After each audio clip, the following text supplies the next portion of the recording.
Well, good morning. It's 8 o'clock in the morning, Central Standard Time, November the 5th.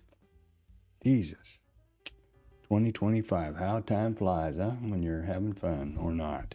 Anyway, welcome to Risk Neutral Trading. This is my live trading journal. I stream it to YouTube for additional transparency and accountability. Again, it is my live virtual trading journal, which I share and allow, and welcome anybody to watch or participate, etc. I'm not funded in any way, and so your likes and subs are great. And this is a not for financial or trade advice because I'm not licensed to do either of those things.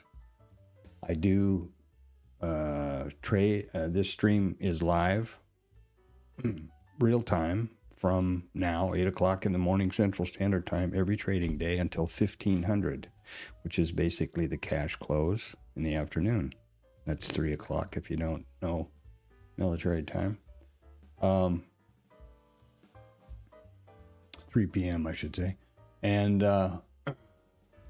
absolutely no trade is ever taken off stream.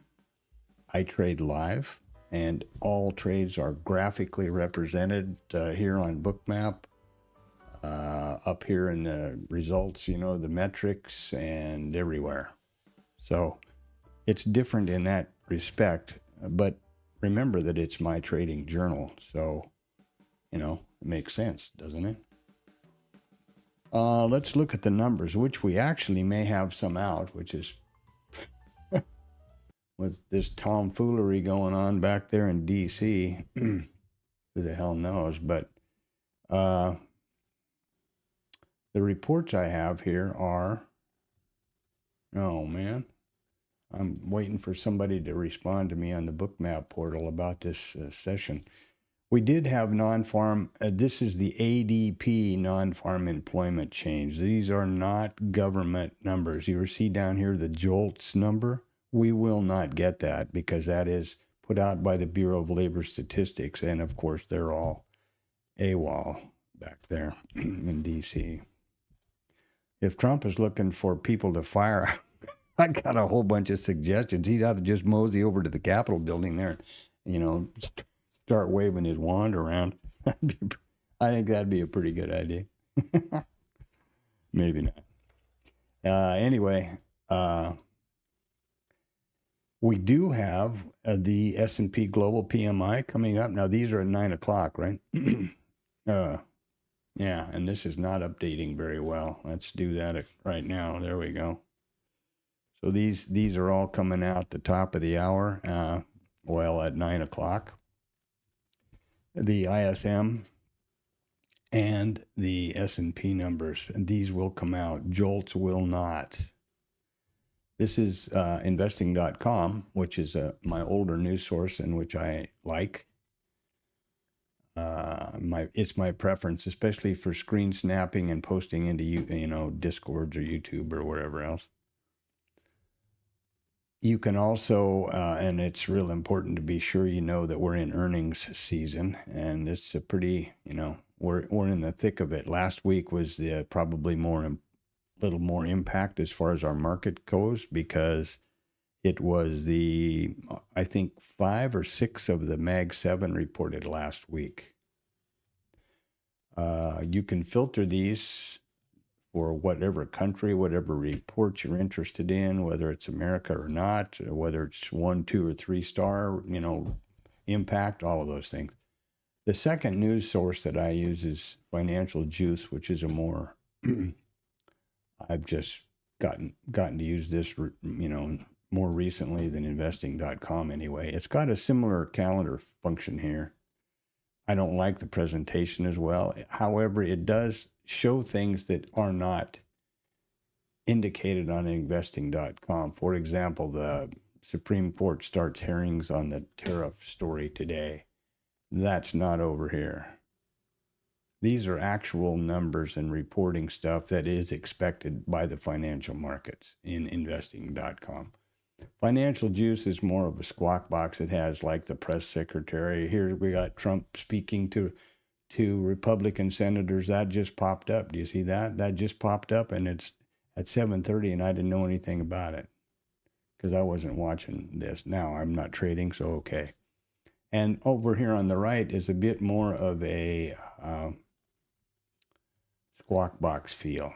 Again, filter it however you want, etc., etc. Let's get on with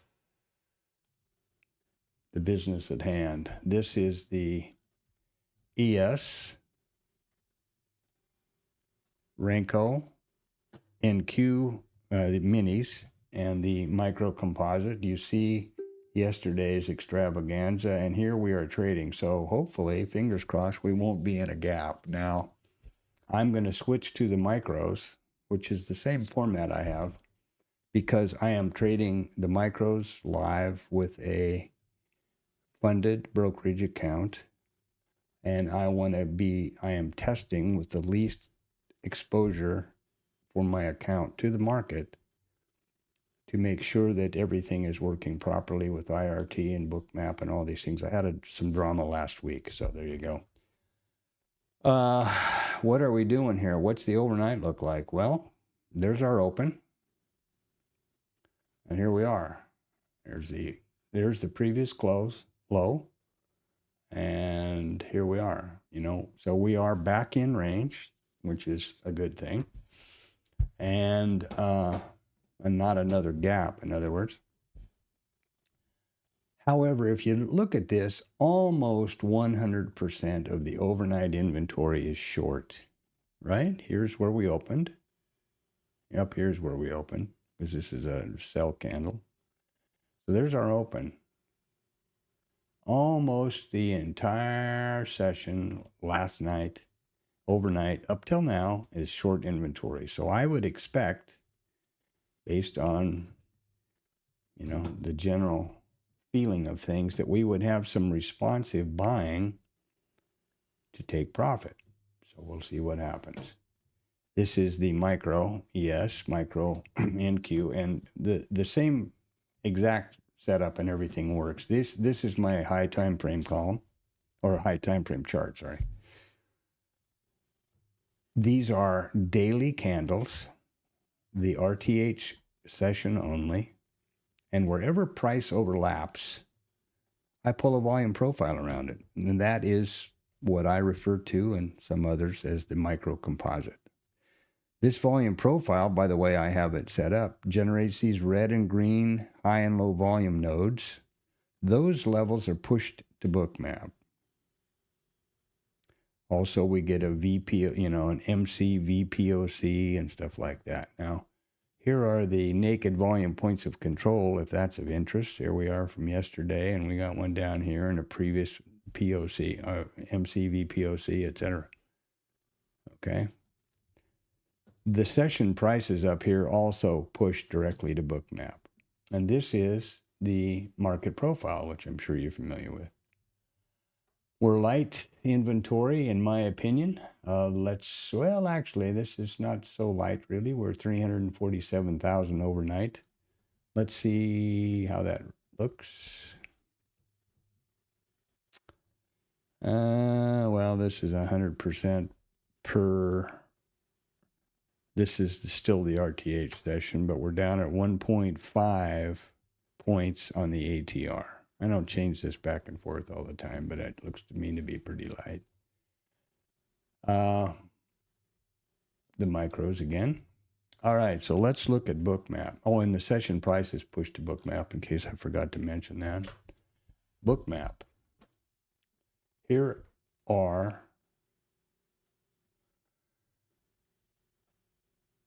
this is the MC with all of the various levels that I enter manually. This is of course, this is the dome or the book or the price ladder or whatever you want to call it. It is the, contains the resting liquidity and every price. This is the MC column, which I referred to. This is the gap high and various levels from yesterday. Okay, here's yesterday. So my workflow for these points of control and is to change, whoops, what am I doing here? To change the text. When they're stale, I change the text from whatever color it is to black. Then I know that this has been revisited.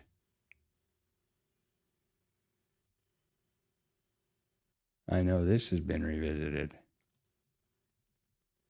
Okay, so that's how the workflow works. And then typically, I was busy last night, but typically I will remove them, in the evening. And so it's all fresh and shiny in the morning. This is the high and low volume nodes column right here. And let's see what we see here.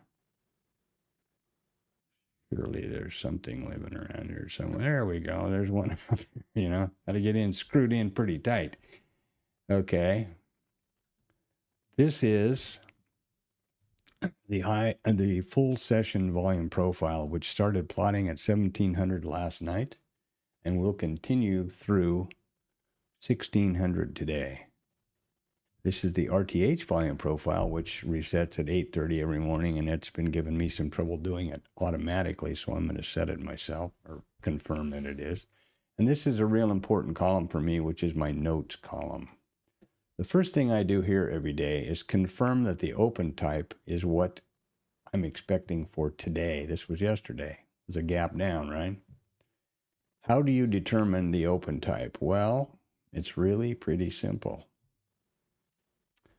If we opened right here, right now, as price, how would that compare to the previous RTH session close? There it is. It would be lower than the close. And how does it compare to the previous RTH session range, which is this? Okay, so it is lower in range. There's the previous RTH low. This is lower in range, okay? So this would be, if we open right here, right now, if this continues to tick up and goes above this close, which irritates me when they get really, when they just trade back and forth around the level, it makes me irritated because it changes my statistics. If they get above this close, then it would be higher in range. So let's go with where we think it is today, and let's make it lower in range. I can change it, no problem. I'm just doing this so you see how this all works. Next thing I do, because I'm going to want to input the statistics for today with their associated price levels based on the open type, I'm going to clear these notes and get that mess out of the road. Oh, there we go. Now we'll look at the statistics here in a minute, but I want to continue on a little further. This is the RTH session price, or IRT session prices, which are pushed automatically. And it's important to know that there's nothing magic or mysterious about anything I do from a point of view of the data, the understanding, the logic, the metrics, the probabilities, any of that stuff. It's all data driven by price. So there's no indicator on my book map or IRT. There are just the following levels. There is a POC for the full RTH session, which is a more bright yellow. There's a POC for the full session, which is a dimmer yellow or more muted. POC is nothing more complicated than a marker. It just marks the price at which the most contracts have traded so far in the session. 39, there you go. 67.94, we've traded 3,986 contracts. The very split second that any one of these price levels is 3,987, this line is going to move there, period. Case closed, that's all there is to it. So there's that. Then we have an RTH VWAP and a full session VWAP. We have an RTH mid, and a couple of levels that sometimes confuse people because of the naming convention is the IB high and the IB low. That's a holdover from the market profile world, initial balance.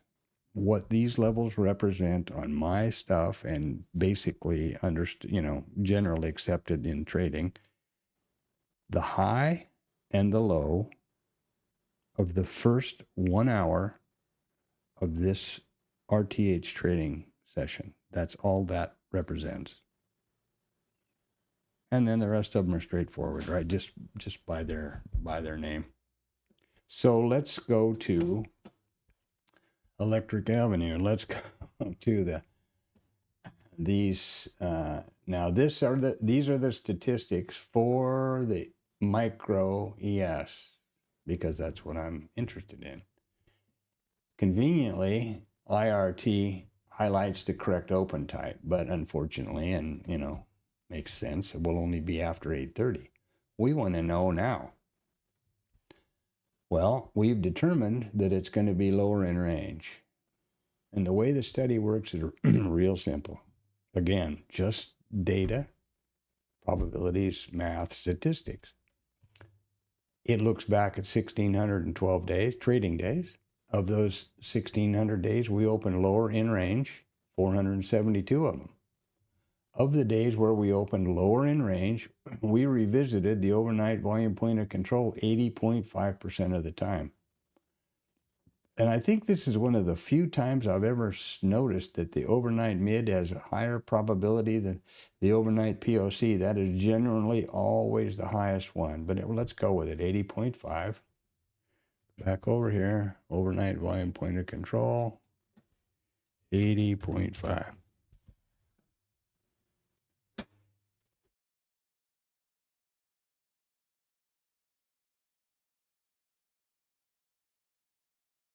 And I'm seeing some goofiness with my data. If you are what doesn't make sense to me here? Remember, these session prices are pushed from IRT to Bookmap. This is the overnight volume point of control, but if you want to believe Bookmap, it's down here. I'm not sure what to think about that, but let's be careful about our data today, huh? Overnight mid is 82.6.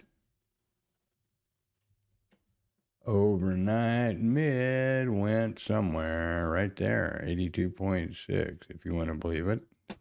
82.6. Now, one of the things I'm going to do here before we open is re-download and refresh the data in IRT. I can't do that really in Bookmap, but there you are.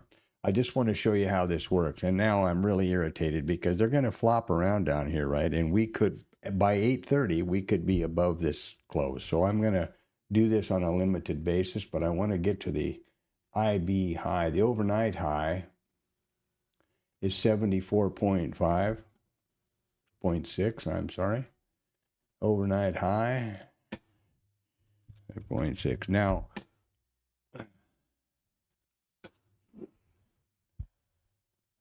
all I'm doing is just going down the list.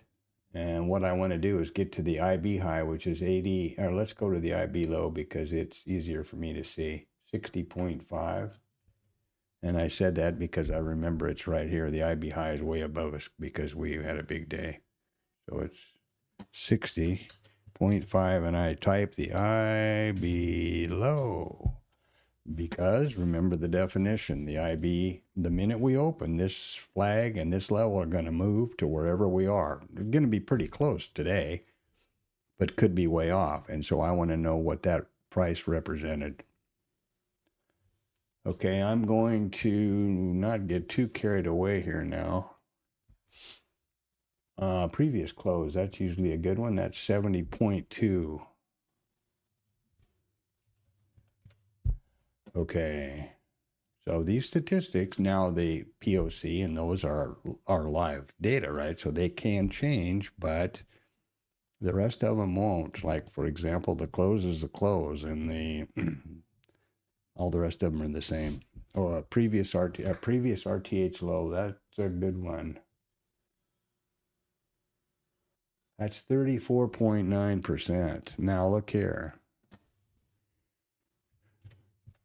This is classic example that these are statistics and probabilities. This is 34.9% that we hit this one. But if these levels are correct now, we have an 82% probability we're going to get down to the overnight mid. Well, how the hell is that going to happen? You know? Okay, so the next order of business for me is the TLab snap. And what you are asking in the hell is the TLab snap? It is a bookmap Discord chat room called the Traders Lab. And every day, what's going on here? Every day, I make 2 posts in there. One at about 6 for the reports and stuff, and one at 8:20 for all of the levels. And what that snap looks like is this. I came up with this a couple of years ago, I guess, to give any people in the TLab the opportunity to have every level they might imagine they wanted, whether they had the charting for it or not. That's all there is to it. And it is I'll continue on here in a second. Somebody's at the door. Stand by.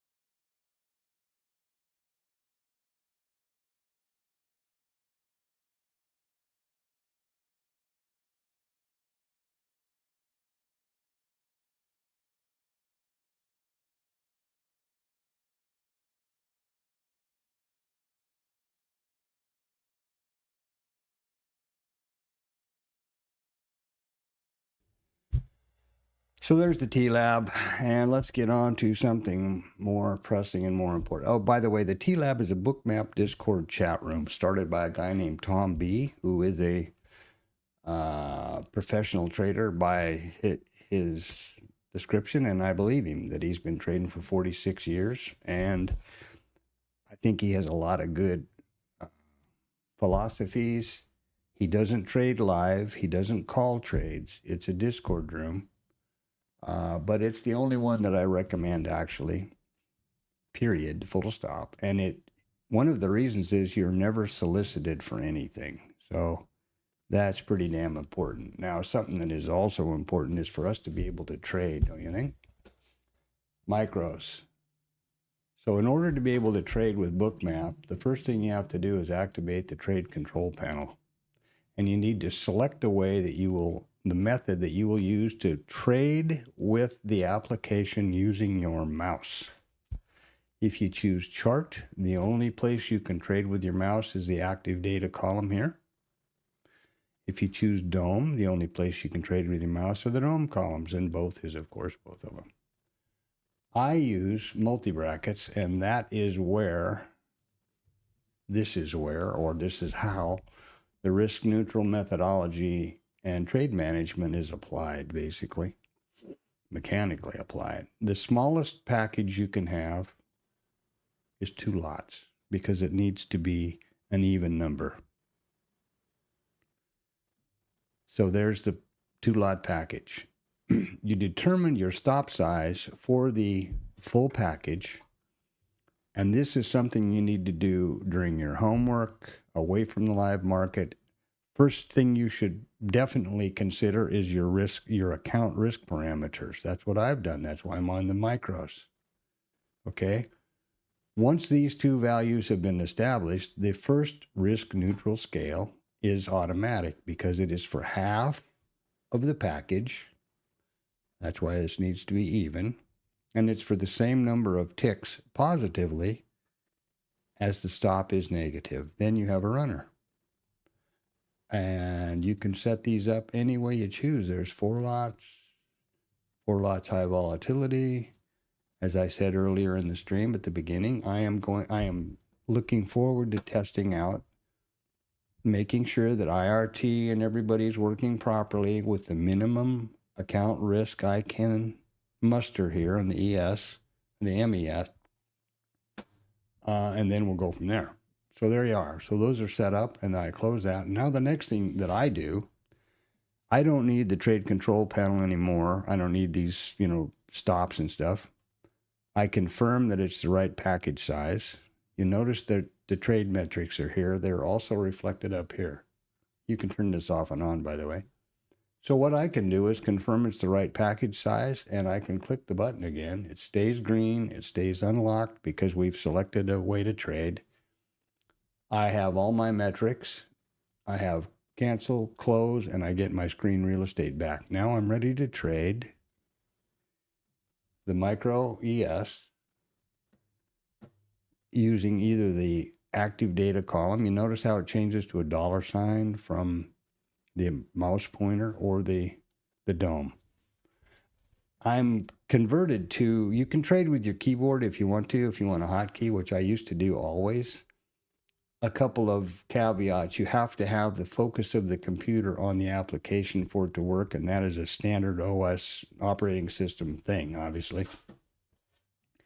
Not anything to do with Bookmap or anything else, but it's an operating system for any computer, Apple or anybody else. I believe that trading with the mouse here in the active data column for me is quicker and more accurate. So that's why I'm trying to make sure I've got that straight. But be really careful, because once this is selected, any place you accidentally click over here, you've either got a trade on or an order in, whether you meant to or not. Now we're going to open in 3 minutes. I think I've probably gone through most of everything. Thank God and pass the ammunition. We're not going to, are we going to? No, if we don't get down to the low here, we're not going to be in a gap. And if we stay under the close, we're going to be lower in range. So thank you very much for that. Another thing I'm going to do here that I didn't point out is I'm going to put Blue Boy on. You notice there's the RTH, the ETH, and all this is a real expensive indicator called the vertical line. I slap that on at the opening print of each session, and then I can just visually, it's a visual clue for me, or cue, to know that I have the full session in view, and that's all there is to it. And I don't want that up. I don't know why that is. Okay. All right. I'm pretty much thinking that I got everything organized here. Now, if this damn thing resets, I'll be pleased, and I am not expecting that it will. Been having a problem with this column resetting properly. Since daylight savings time, if I have this set on session start, it resets at 7:30, but not exactly. For years, it's worked perfectly. I now have actually a Bookmap chat deal going in the background on this machine here, and I'm expecting a reply back, because I finally sent him a thing this morning, said, what's the deal with this? It's annoying. You see how I do these. This is just I encode the date, so this is naked volume point of control from the 23rd of October, and that can be shut off because that was traded over, maybe not. We're going to open in about 30 seconds here, so let's hope that works. I'm excited. And after we open, I'll change all of my charting from full session to RTH session. And I'm going to do a data download, but only after the open, now that it's a little too close. So we're going to open in about 15 seconds or so, 30 seconds. And I'm hoping this works, and I'm sure that it might not. But it's not the end of the world, and it's certainly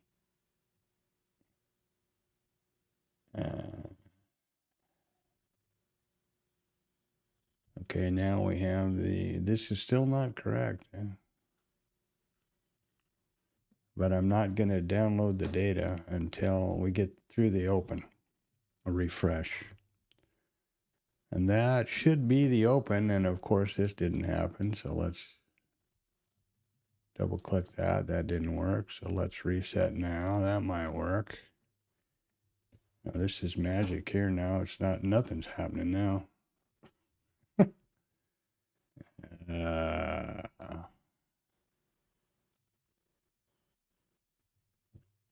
Go figure. I don't know. That's really irritating to me. Okay. If I had some sort of a half machine or whatever, I guess I wouldn't mind as much, but I don't think I do. I build my own machines, and I'm pretty confident that there's Blue Boy, so he's on duty now. We're all set.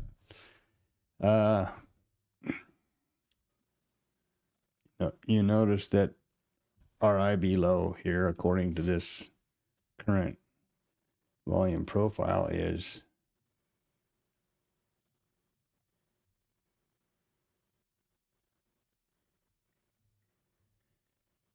son of a bitch. Now I'm gonna reset my charting to the RTH session only, and that's real simple. You just go like this and like that. Now this overnight will go away. There's the RTH. Here we are today. And we'll do that similar idea over here. There we go.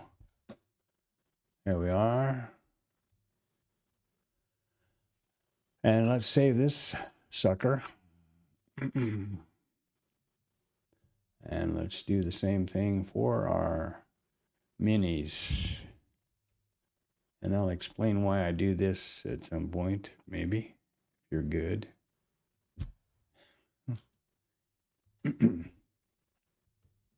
That's not good. God damn it. That is the trigger chart, and it's got no business being on this screen. Why that gets pulled in by Bookmap, I have no freaking clue, but it's not supposed to. That's the trigger chart. It's just, I don't like things doing that. I actually switched to a wired mouse to prevent that. I thought it had to do with my wireless mouse, perhaps. Communication trouble or something, but I guess not. What the hell was I doing? Okay, so we're on 830. We're on 1700 still over here. We need to do this.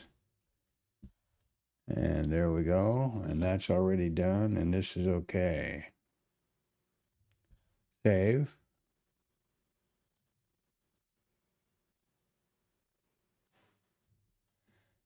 And let's get back to the subject at hand here. God, that's irritating.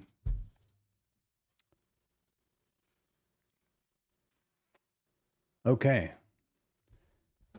Yesterday, today's open. MCVPOC, MCVPOC, naked volume points of control, right? We took out yesterday's right there, and now we've got ours here, and we got this guy down here from way back over here when Captain Marvel decided he was going to put a tweet out at 10 o'clock in the morning, which had no basis of fact or follow through, but the market sold off 227 handled. What are you going to do, man? It's crazy. It's crazy. Now, the reason that I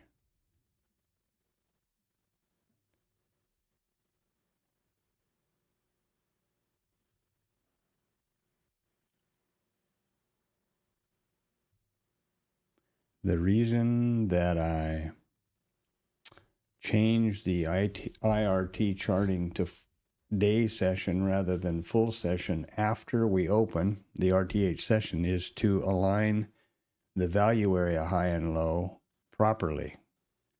The developing value area high and low, let's get screwed out here a little bit. The developing value area high, and yeah, I know, value area high and low are for the current auction. The value area high or low are for the previous auction. So if I don't change the charting to RTH after we open, these would incorrectly be tracking the just closed ETH session, which would confuse all of the people that use these levels, and there's quite a few of them.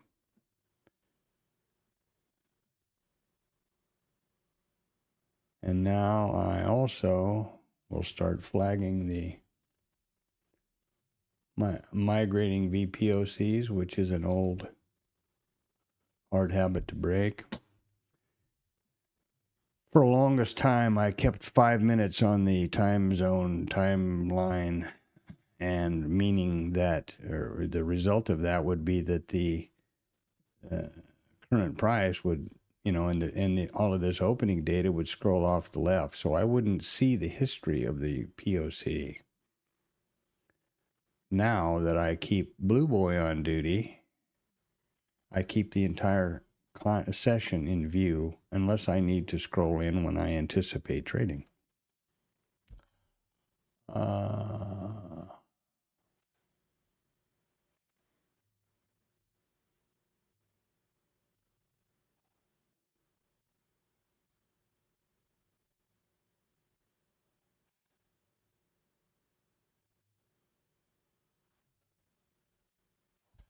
Okay, I'm trying some new stuff anywhere. I got a mouse with a tail on it now going, and I've got my upper monitors. This is a 4-monitor rack in front of me. The 2 lowers are my trading screens, and the 2 uppers are off another computer with the stream monitoring, and I've got static going on up there too, so I can kind of keep track of what the hell's being talked about.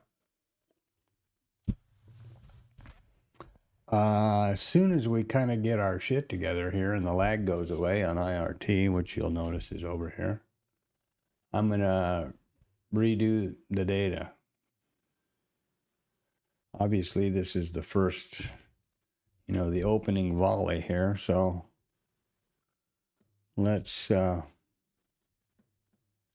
see what these goofballs are up to.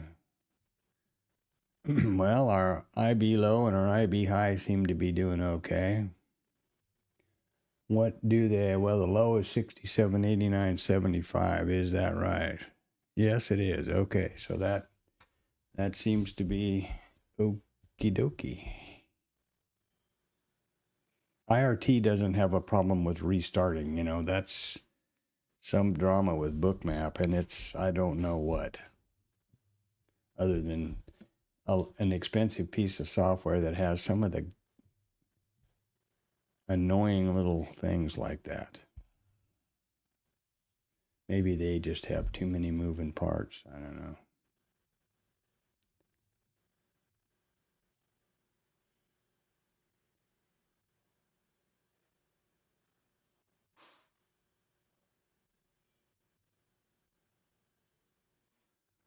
And I also used to keep this like this. This is full view, right? This is at a tick.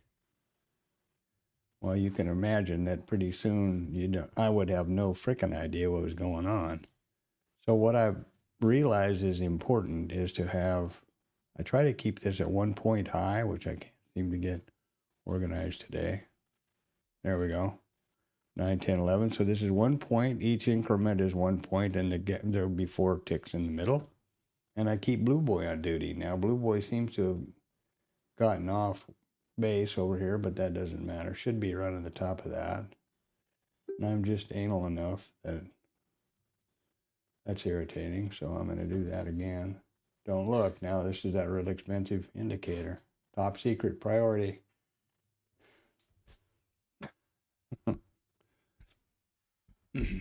Proprietary. Yeah, maybe not. Okay. Well, we got no lags going on here, and we're doing this and we're doing that. So what I will do now is download the data for this micro ES, and it's real complicated. You go like this. Where did it go? Hold on. Data download. There you are. Bam. It will now download all the data and re-download into the historical data. And if it doesn't look like it's straightened itself out, I'll scrub it.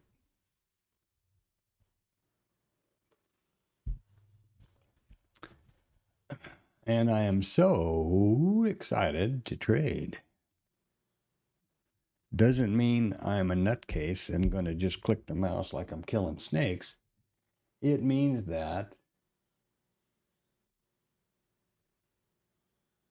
I'm really anxious to see the interaction of the software after last week's performance from my RT, which scared the hell out of me.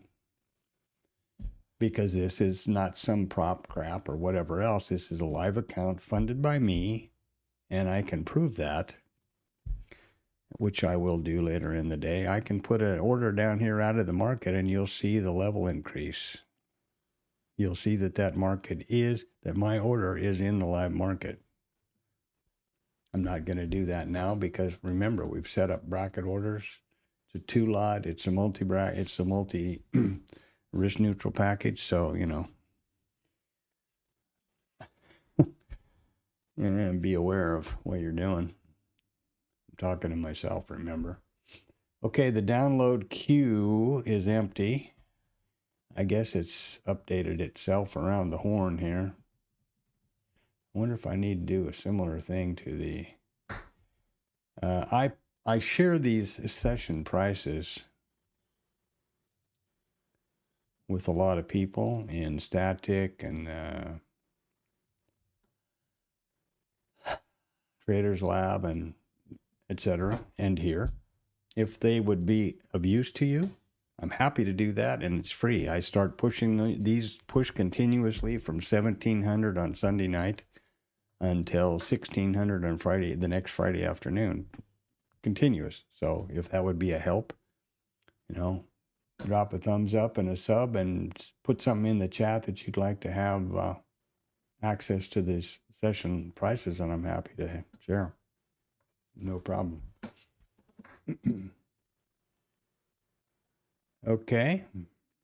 So I have, you see what's happening now. You see that the historical downloads in progress, and then pretty soon it'll do some jumping around and updating and this and that, and then there we go.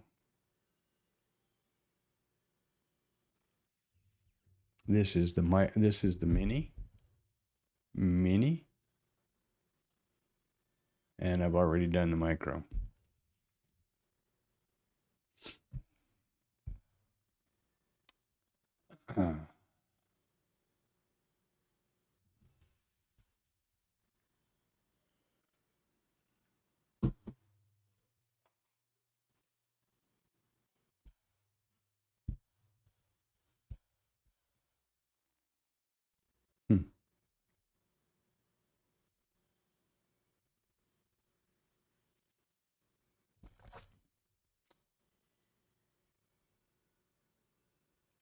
Okay, the download queue is empty. Let's go back to the micros.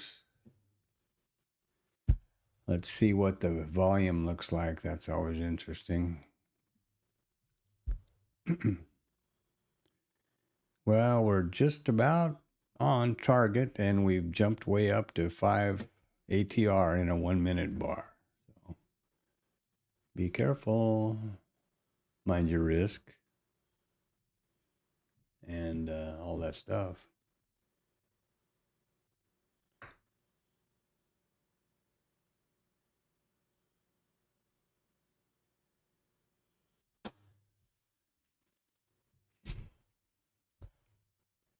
Then why aren't I over there? There we go. Talk about a few things here in a little bit. I'm pretty sure this got traded over yesterday. There's no question about that. Wait a minute. Hold it. Hold the phone. There we go.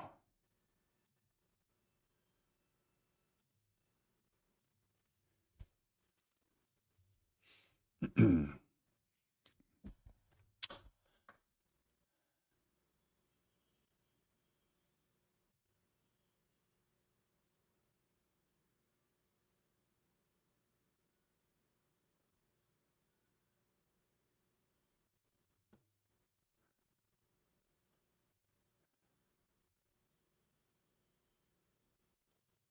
is also stale. Trying to get these other things figured out, and I'm not doing so good. Housekeeping, right? Typically, I do all of that stuff at the beginning of the ETH, or more preferred would be the switchover. When I restart everything between this the session switchover.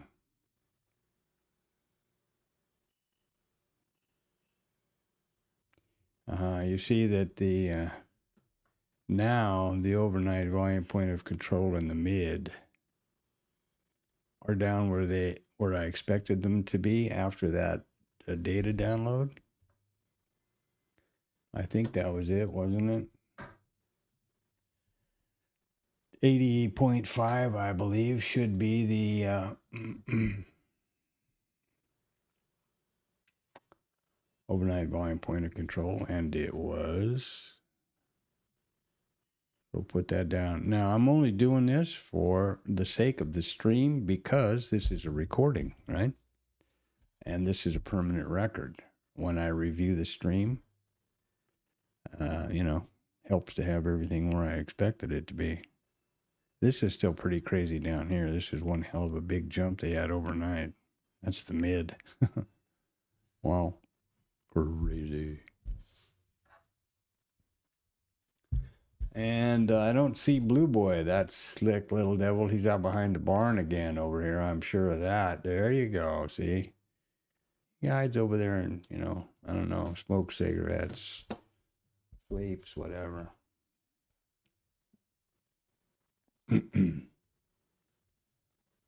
Okay.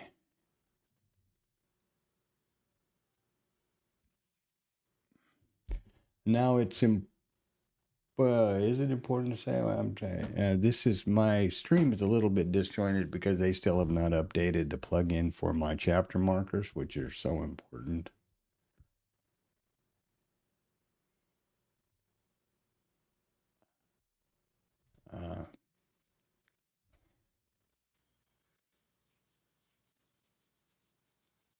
I mean, think about it. The stream is a minimum of 7 hours long every day, every trading day. Well, one of the reasons I stream it to YouTube, besides transparency and accountability, is the fact that I can review the stream on any device, and I'm no different than anybody else. I'm sure as hell not going to sit and listen to 7 hours to, look at something, find something I want to trade or whatever it is. That's why the chapter markers or the time stamps are so important. And I really relied on that plugin a lot, but it broke on the last OBS update and they haven't fixed it. So I'm using the last one, and now it's been redone a bunch of times, but basically I just go along and change the times and stuff to add things, change them around so that I end up with a pretty accurate, hopefully accurate timestamp at the end of the day.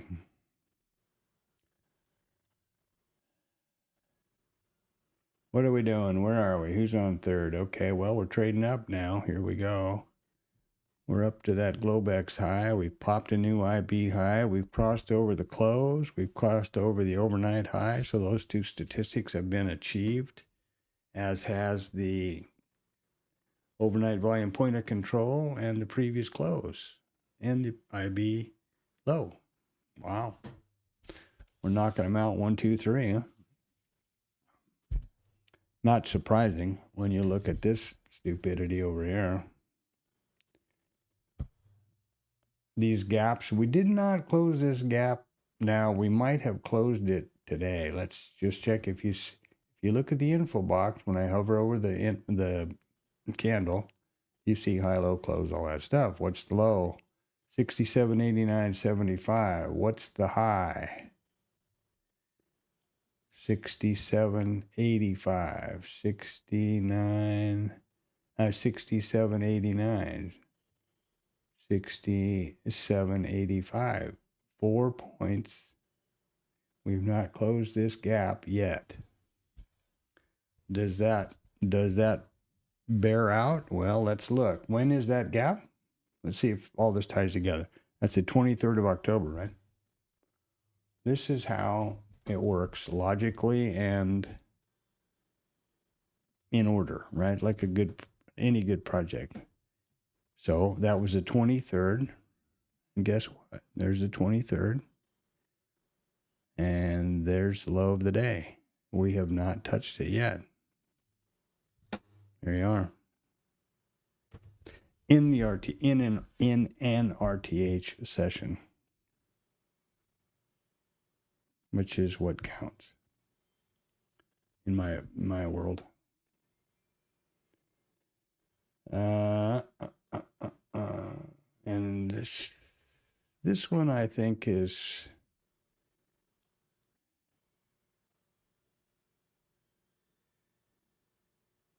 now this gap high that you see here is right here. It's the low of this candle, which is the high of the gap.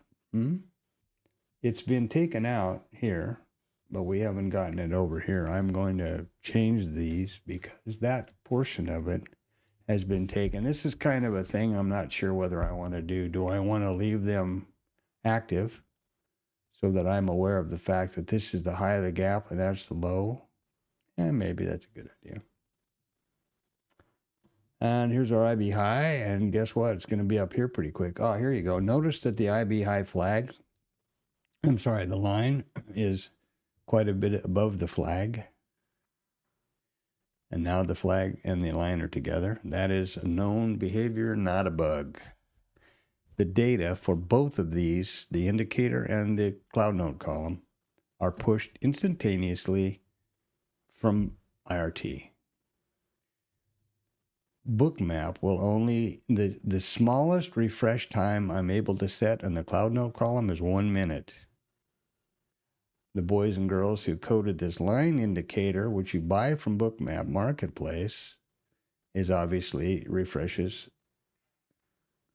less than 1 minute. Therefore, they get out of sequence. And the minute I figured that out, I don't care anymore. But I wanted to point it out so that somebody goes, hey, doofus, your stuff isn't working.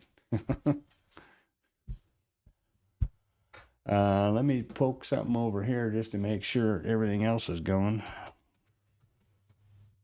Oh, that was quick. So there's hardly any delay now. That's amazing. By the time I moved my head from one screen to the top up there of the other, that's on the OBS stuff is on this trading computer, but it's on another monitor on my other stand-up desk. I have two of them in an L shape here, and I have a vertical 27 high def over there with OBS and stuff going on. So that's where I type in for the chat over there, as opposed to the upper monitors, which I just, is running the stream just like you or whoever, just to monitor what's going on. And look at us go. Aren't we excited? Ooh, what happened? Somebody's giving away money or what?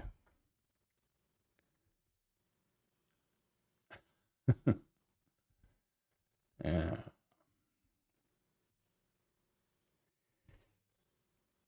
Okay, we've updated everything. They line up pretty well, it looks like. Okay, and that's IB high is going to be right up there at the Globex high. That's lines up. So everything's kind of coming together here, boys and girls. And we've got numbers out at the top of the hour, if I'm not mistaken. Remember, let's look at that. This is financials use, as I said, and there's the global services PMI and all this stuff that we've already had. Those were at 845, so that's why we had that bump. And now we've got factory orders and ISM non-manufacturing, and these are important because we're not getting any, we're not going to get jolts here. That would be shocking because that's a government Bureau of Labor Statistics, which the they're not, working. So these are the numbers that we rely on, and they're private, but hey, they're better than nothing, aren't they? There you go. So let's see what happens.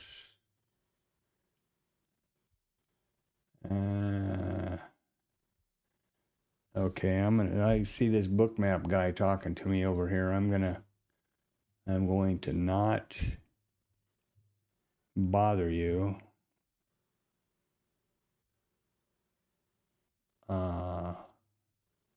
Get back over to the charting, and I'm going to see what this guy's got to say. Got to say here, because that's pretty important. He's not saying anything. Oh yeah. Okay, I gotta get. He's been saying a lot of stuff.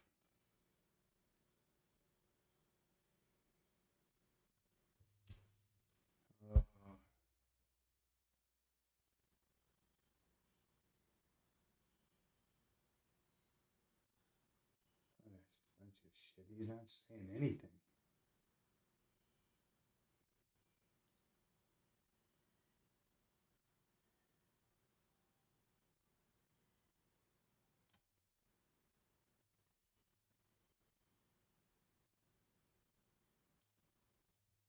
I don't even know where I respond. Never know.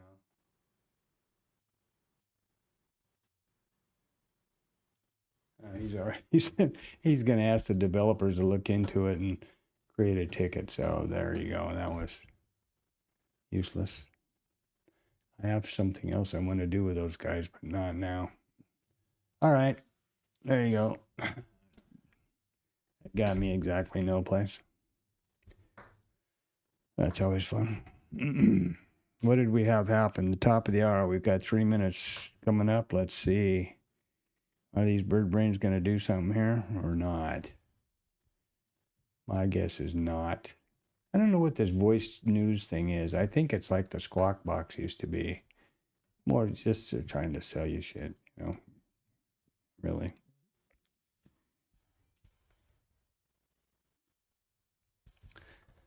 Well, okay. We're making some headway here now. Why am I not getting all excited in trading? Have you figured that out yet? I'll tell you why.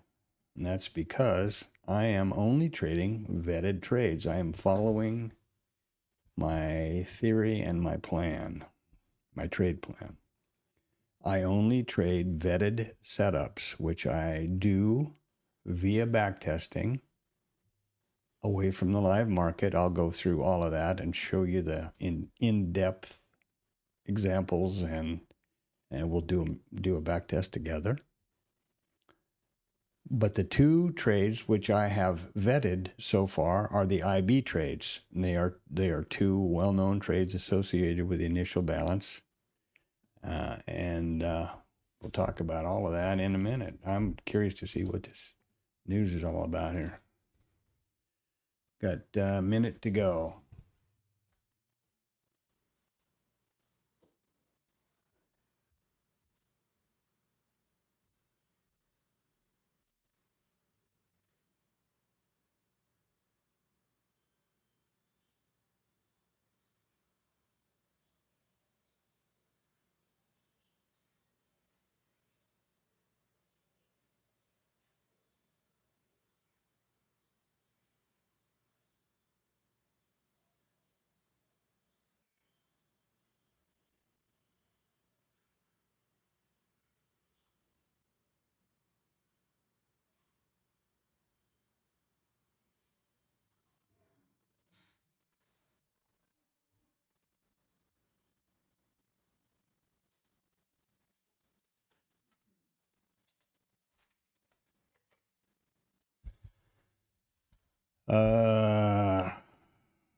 There we go. Well, they're a hit. Ooh. 2 points on the non-manufacturing prices. 2 points on non-manufacturing PMI, and basically a little less than a point on unemployment. Now, remember, these are all, these are all private. And these guys are going to be busy, you know, buying cigarettes or whatever the hell they're doing back there. So there are the numbers that we had out. Are we going to get a bump? Let's see, shall we? Let's see what happens in over here. We didn't get any particular bump charting wise that I'm seeing.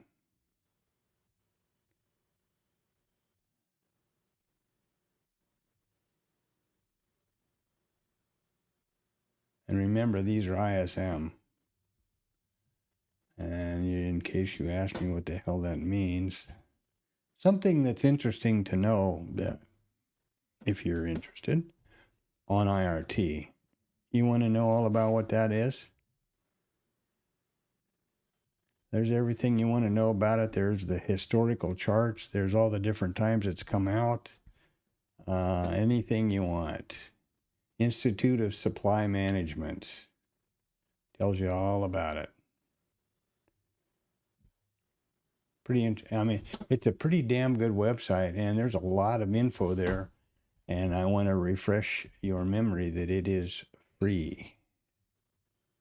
Of course, you can pay. If you got money burning a hole in your pocket, sign up for a sub, you know.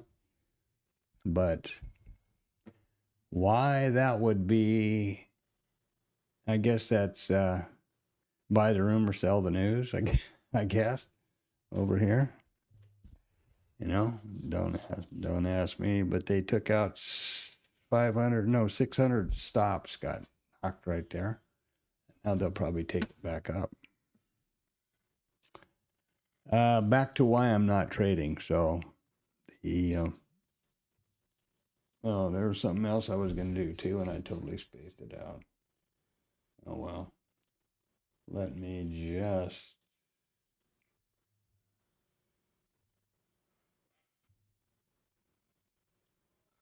just put this over here at let's say 103. 103. Boy, this is irritating doing this by hand. The timestamps. Okay. Something that I want to point out here before I get too far into the day, and I usually do it at around 50 minutes. Sorry that I got carried away watching that number, but anyway, there's something that's important to know or to understand about the reporting, the numbers, and the stream. Typically, and this is a perfect example of it, typically we have these 3-star high volatility impact reports, and these are scheduled months and sometimes years in advance, I think, right? We know that this is going to happen every Wednesday at 8:45, and it's got a 3-star impact, and you can plan for that.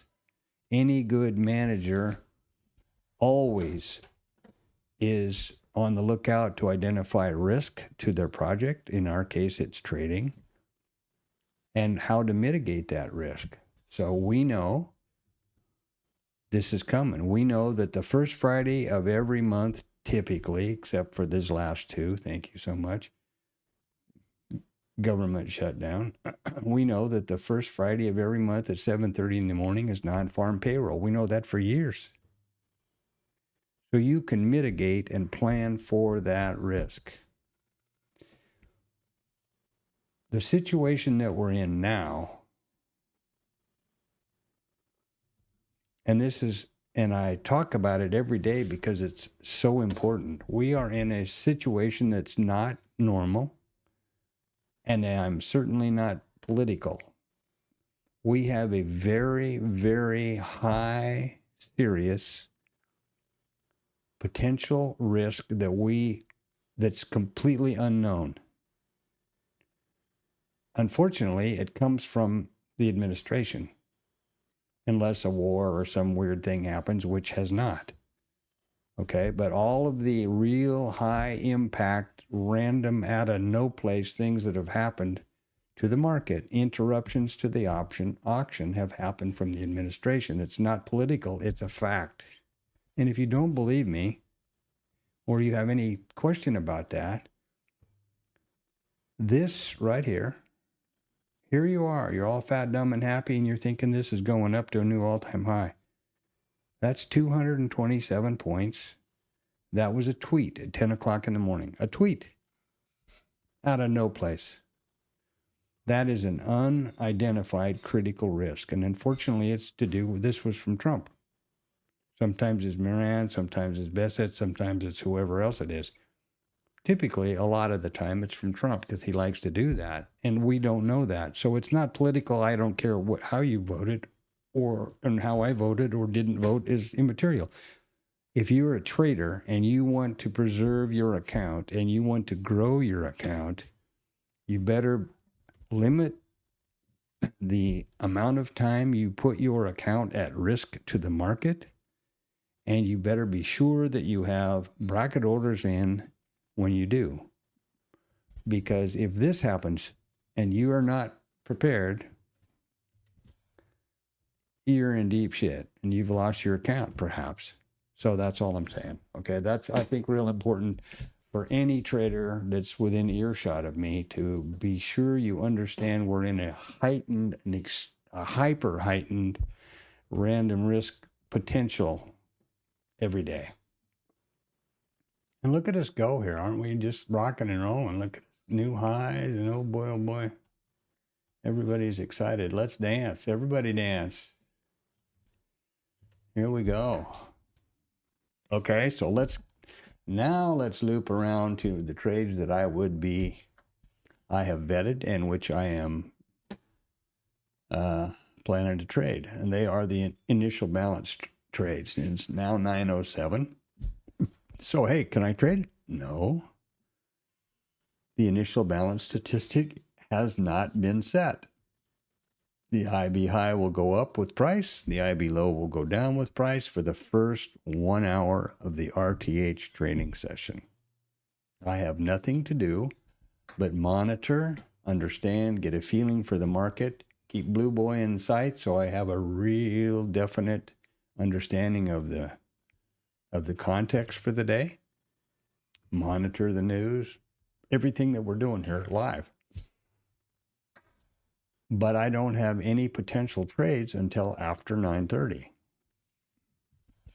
And one more thing that's important, I don't have any potential trade until the statistic has been achieved, which can only happen after 9:30. There's a couple of beautiful points about that. You know, I'm not going to get surprised by anything. I'm going to be able to stock, anticipate, be ready. Is this setting up properly? Is it time to execute or not? No problem. You know, trading is not a business of hurry, scurry, and blurry or adrenaline or, you know, wear out your mouse clicking it every day, in my opinion. This is, let me rephrase that. This is how I approach trading as a statistically driven, probabilities driven, consistently profitable business. For the last 2 days, I've had no trade signal, and I haven't taken a trade. Now, how I do that, and we can go through that now, I guess. Probably about time, actually.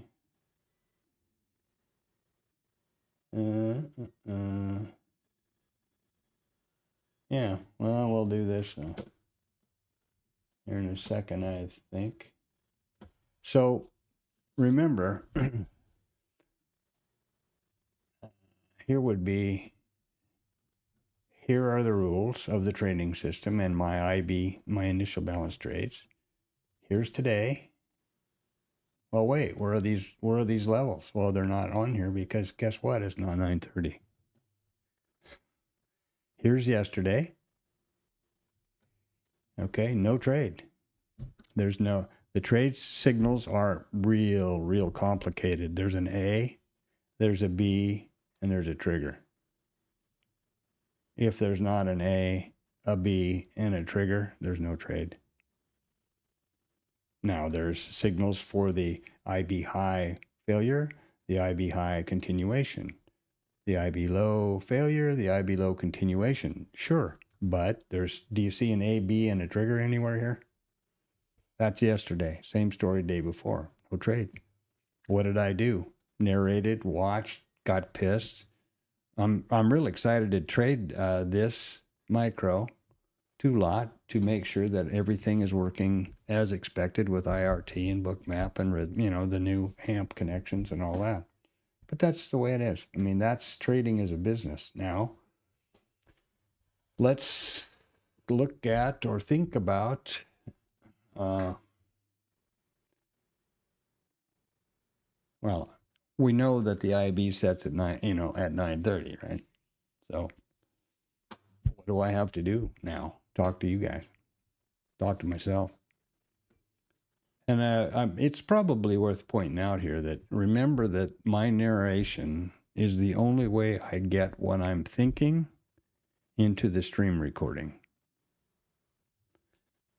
And it worked, and I like that for a couple of reasons. Obviously, I can tell what it's so sometimes eye-opening to when you're in a trade or whatever, you go back and review the stream and I hear myself, and I try to be as continual about it so that I have an understanding of what I was thinking all the time. And I go, what the hell? Why did I think that? Or, whatever.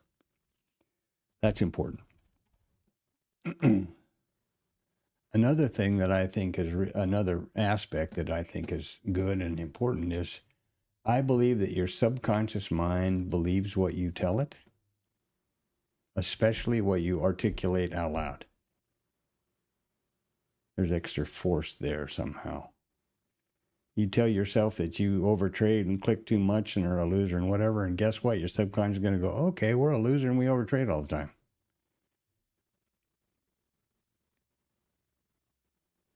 And then I try to refrain from ever doing stuff like that.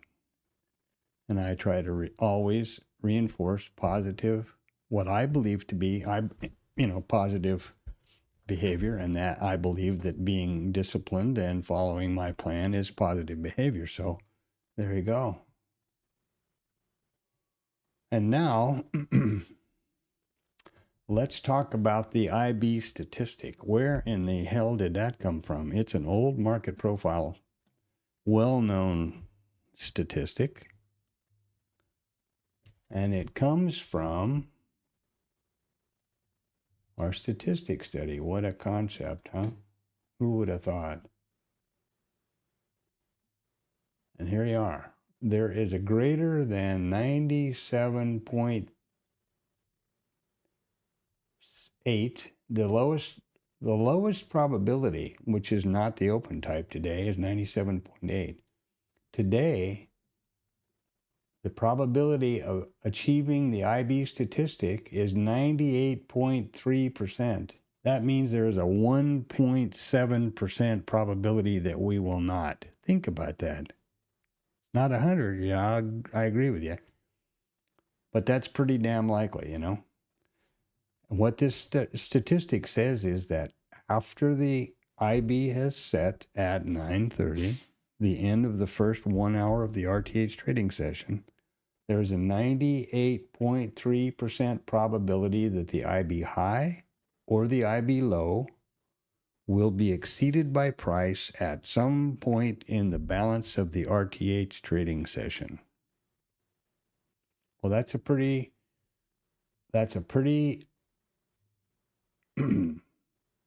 big probability, or a favorable probability, however you want to put it.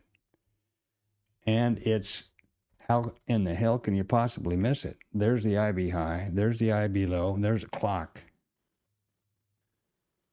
Okay? So, as I mentioned earlier over here on the trigger chart, these are the, let's look at the back test. Maybe that's better yet. What's this? Oh, okay. going on? Ooh, I didn't want to do that very bad.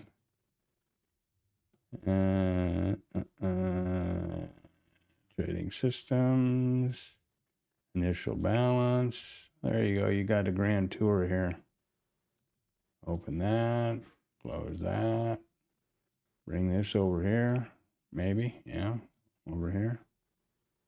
And then widen it out so you can see all the rules.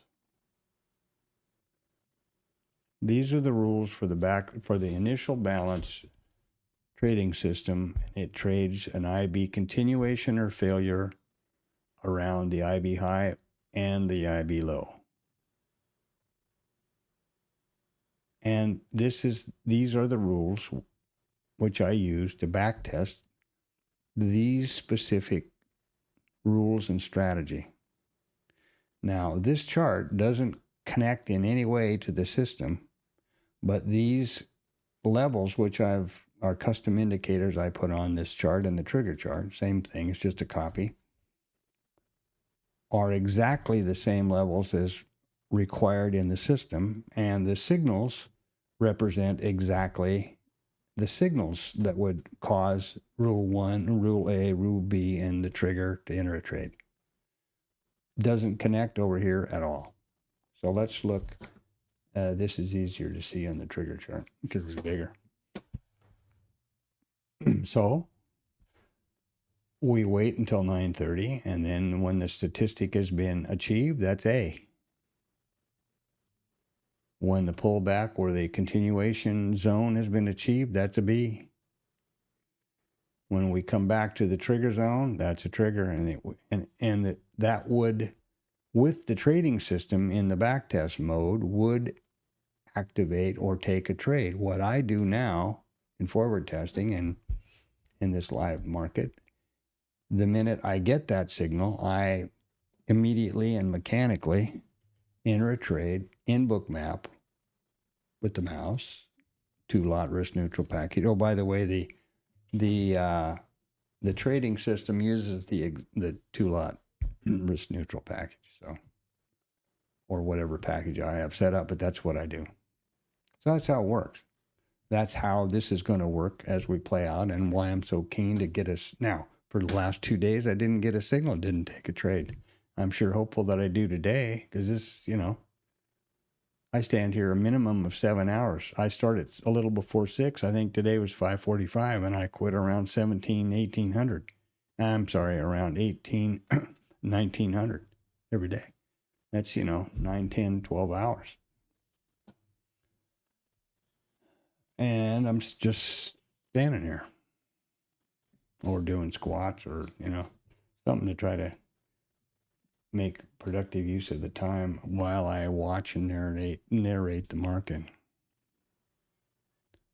Okay, what are we doing? Are we ready to trade? Nope. It's not.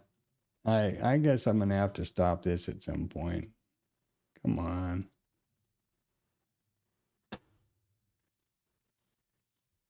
Because you see, well, I'll show you. You can see that the yellow brick road scrolls off the left of the screen or whatever. So where's it been before? We don't know. That's why Blue Boy's on the job now. I find it much more beneficial from my trading psychology or my trading understanding point of view to have a firm understanding of the complete context of the session. Because one of the main reasons I don't want to trade counter trend or counter context, right? What is the context? What would you say was the context?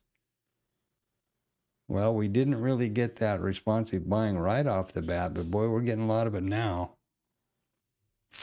Taking that profit because our overnight inventory was short all night. Remember, go back to the pre-market discussion. So do you think that shorting would be a good idea? So I don't think so at this point. We have two distributions. We have basically directional. It's not necessary. It's not really a rotational day here or a rotational session yet.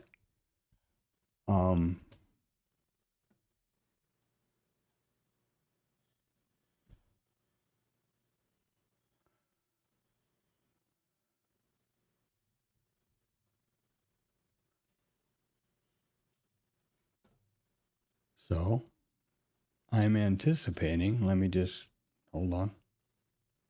Oops. Okay.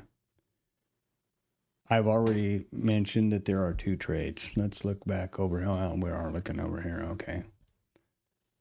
There is the IB continuation. In other words, price comes up, takes the IB, fluffs around, and goes. There's the IB failure, gets up here, can't get any horsepower, and reverts back. The IB failure is a fancy name for mean reversion based on the IB's level, right? So outside in, continuation, boop. Oh yeah, boom, here we go. Now, those two concepts should indicate or suggest to you, if you're watching the entire session, what would you expect? Which trade would you expect to happen with an out of balance, more of a directional session? I think it's logical to expect an IB continuation trade. You don't want to, you trade what you see, you don't trade what you think or what you predict. You can anticipate that, and I am. And if you're in a rotational or a closed mean reverting market, what would you expect? You'd expect an IB failure, which is a mean reversion trade. So we wait until 9:30, which we have another 8 minutes. And then we go. And then we see what the hell happens after that. So at 9:30, these levels, we'll start plotting over here. And we'll see what we get. And if we get an A and a B and then a trigger, I'll enter the trade. Period. There you go.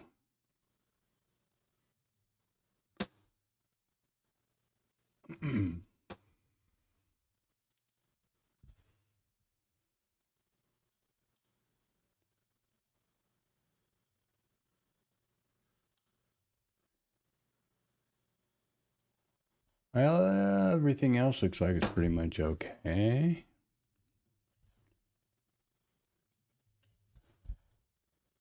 We're green across the board over here. Aren't they excited? Oh boy, oh boy, oh boy.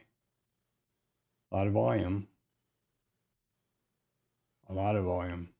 I'm thinking high. Let's look. I always say get this wrong, but.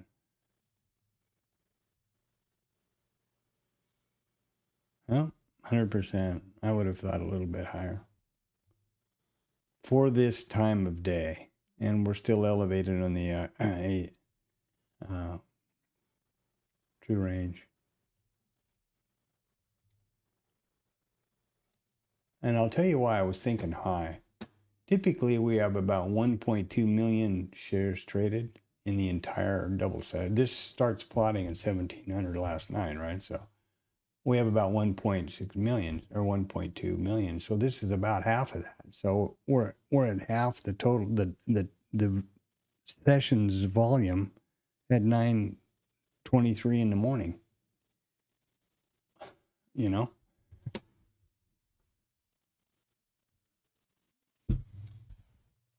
I would have thought high, but there you go. That's what you get for thinking.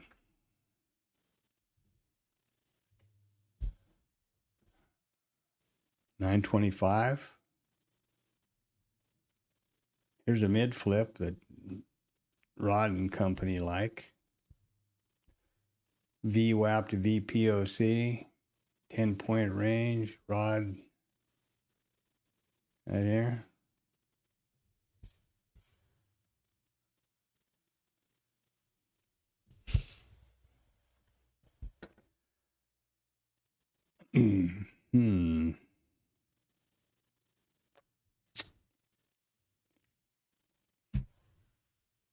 Better water up and stuff here.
All right. What's happening now? What did I miss? Well, we've got about 3 minutes.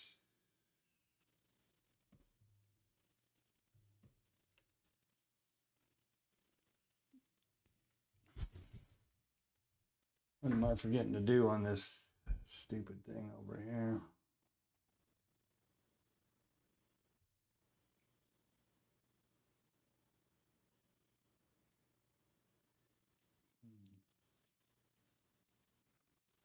Forgot my fresh pineapple here.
Oh, everybody's excited now, huh? Minute and change left to the IB to 9:30. And here we are.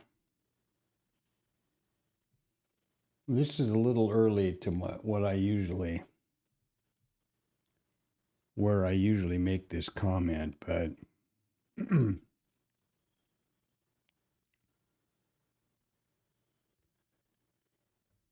be really, really, really careful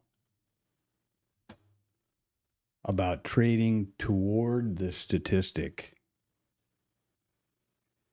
I'll say this again, but I'll say it at 9:30 like you, or at whatever it is, 9:30 like usual. But I can tell you a lot of times I got my butt handed to me exactly like this right here. You're all excited. We're above the VWAP. We're above the POC. We're above everything. We're just up here below the IB high. We're going to take the IB stat out, and you get long thinking you're, all clever. And then you get stopped out. Very frequently, this kind of thing happens. And I've seen way more than once where we come up here like this and take out the IB low.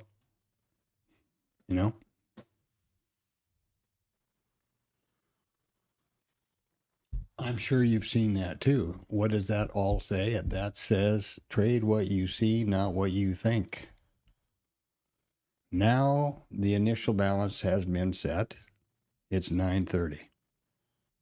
The high will no longer move up, the initial high. The initial IB low will no longer move down. The statistic is active, but the statistic has not been achieved. So we don't have a rule, but we do have the beginning of the statistics over here. That these lines and levels will start plotting around the initial balance right up here on the next bar.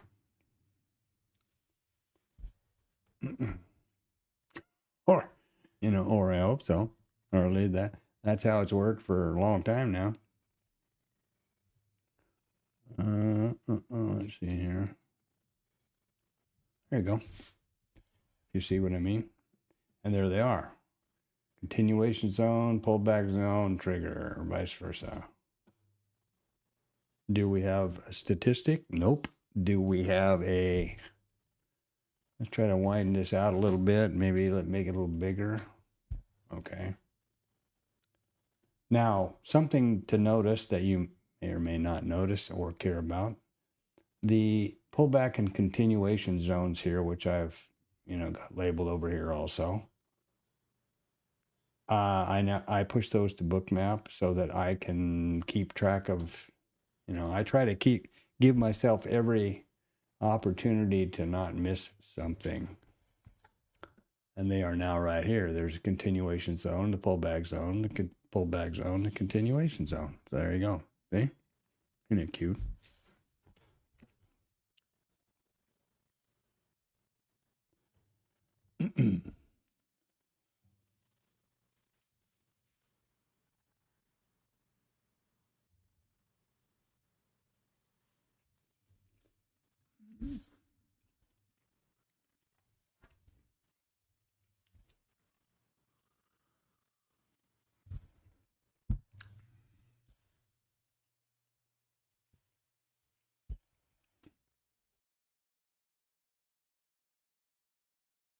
It's probably not. It's probably really obvious. I'm not a internet wizard or a influencer or a polished rear view mirror trader type, one of the internet guru kind of people. So I apologize for that. Sometimes I forget what screen I'm on, or that's not the point of the stream. The point of the stream is my trading journal, virtual trading journal, and I hope that what I share here can be helpful to anybody. I would love to have somebody be a successful trader and independent and be able to enjoy all of the benefits of trading.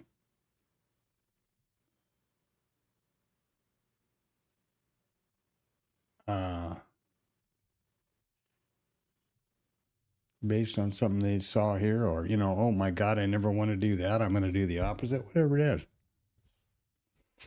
And I'm going to do what I said I am going to do. And hopefully now it's time to start anticipating and doing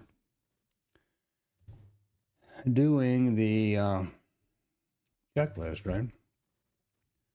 We're in the IB. The IB's been set. We have the levels. We haven't got any signals. But let's confirm. We're set to trade over here. We've got both queued up. We've got the correct package queued up. We are going to maybe get a signal here before too long. See, we're approaching the IB high. Remember what I told you about don't trade to the statistic? It is not a statistic yet. If you tried it here, you got, stopped out. If you tried it down here, you got stopped out again, maybe. So there you go. By the way, these volume balls or dots can be 3D, but I think it's a waste of CPU, so I don't. They're colored by delta, and the size is by amount. So now you're just, if you got real excited that you're going to get this IB statistic, you're stopped out again. And I sincerely hope that's not the case. Now let's look over here. What have we got? Well, we have a B. Oh boy. Oh, no, wait. Meaningless. And let me explain that or apologize for it or whatever. This is, as I've explained, nothing but a visual reference for me to verify that this stuff is happening when and where I expect it to,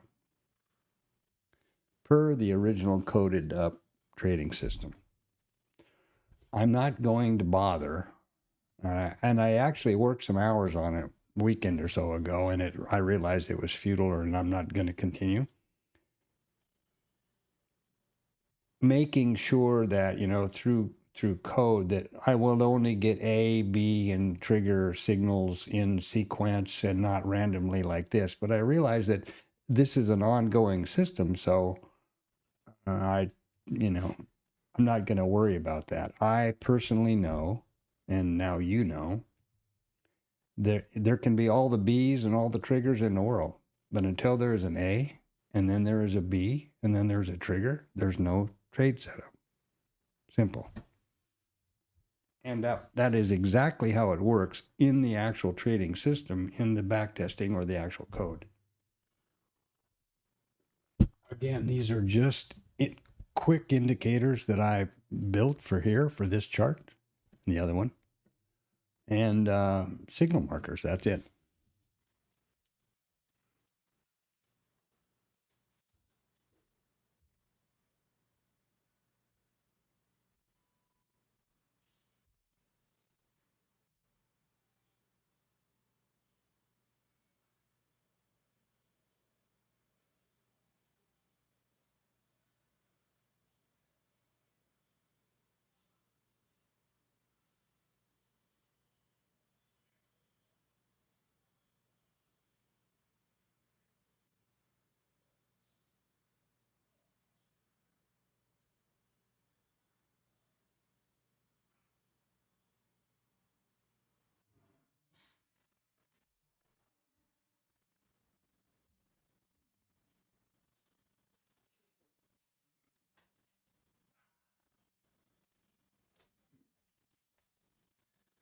It's probably also worth mentioning that in the trading system itself, in other words, which I use for backtesting, it could trade live, by the way.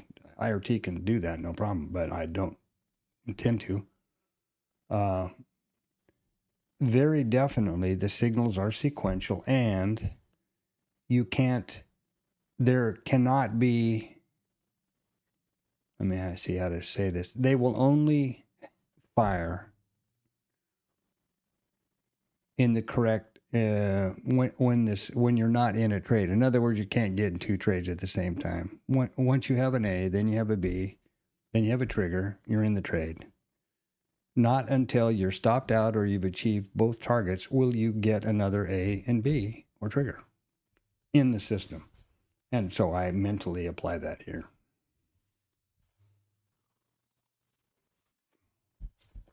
And yeah, I know, mental, I got it.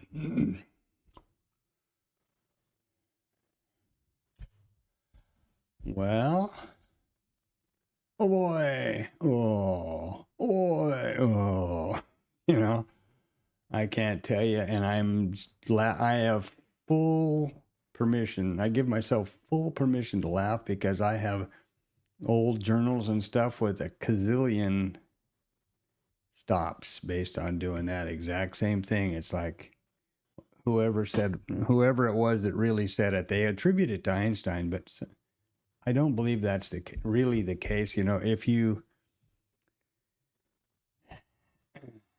in the definition of insanity is to continue to do the same thing over and over again and expect a different outcome. Whoever said it was spot on. And that kind of falls into the fool me once, shame on you, fool me twice, shame on me idea, right? Same thing, same logic.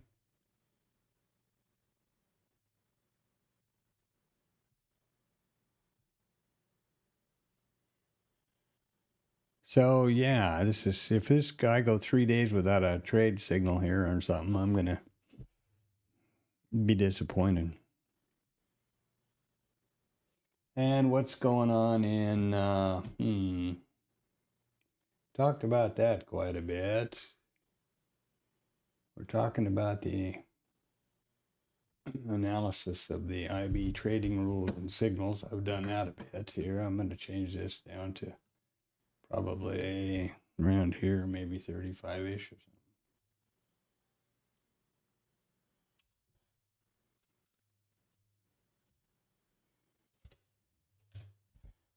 something. This is me trying to update, keep the timestamps up to date and accurate for I've already explained all that. All right, so are we rich yet? Let's check. Nope, not yet. Okay.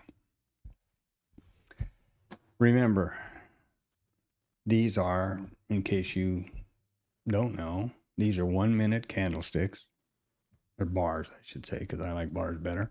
And they're easier to see. They're easier to see in this environment, for me especially, than candlesticks. It's as clear as a bell. And there are rules. For example, there we go. Now here's an A. If this close remains above the IB high, this A will be, this will be an A signal. If the close is below the IB high, it will not be a signal. You see how the signal went away?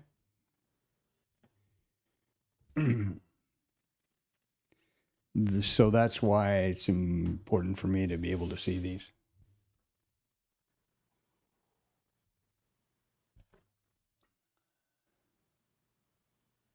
This is the same crap that happened the last 2 days. I never received an A signal because of the sequence to do with open and close. Now, just to give you a running narration here, or a running idea of the rules, it's real simple. To get the A signal, you need to have the signal bar obviously takes out the IB. So, technically now, for everybody else in the world, the IB statistic has been achieved. And I can prove that to you. IRT has a real cute little feature here. As I mentioned, they conveniently highlight the correct open type. They also change the text color to the highlight blue for every statistic that's been achieved. And guess what? The IB high or low has been achieved right here.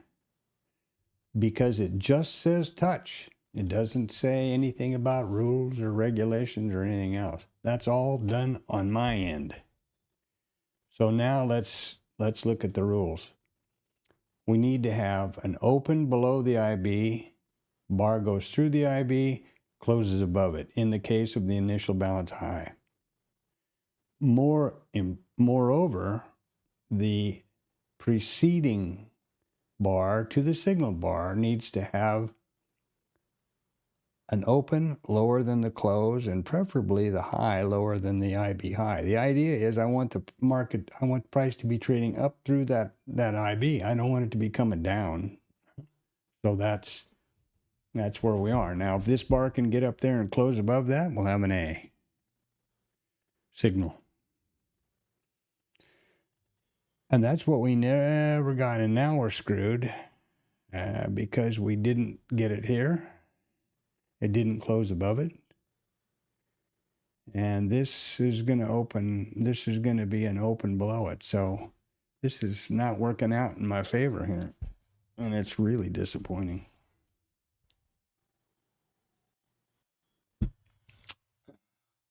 And if you are anticipating or thinking about, well, so why don't you change the rule, dummy?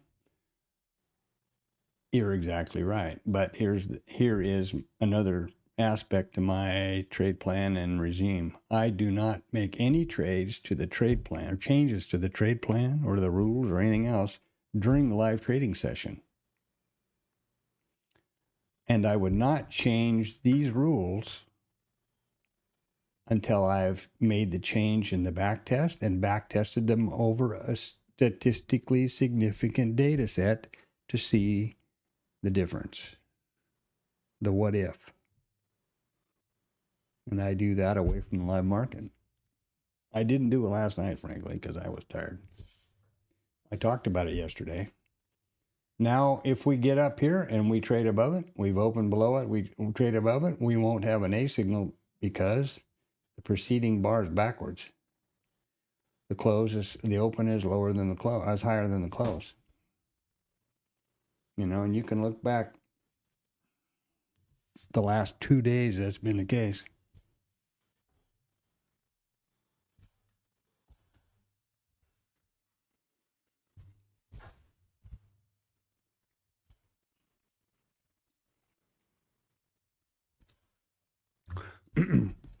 Now look at the info bar down here, the info box. Look at the high and the low. That's the range, isn't it? So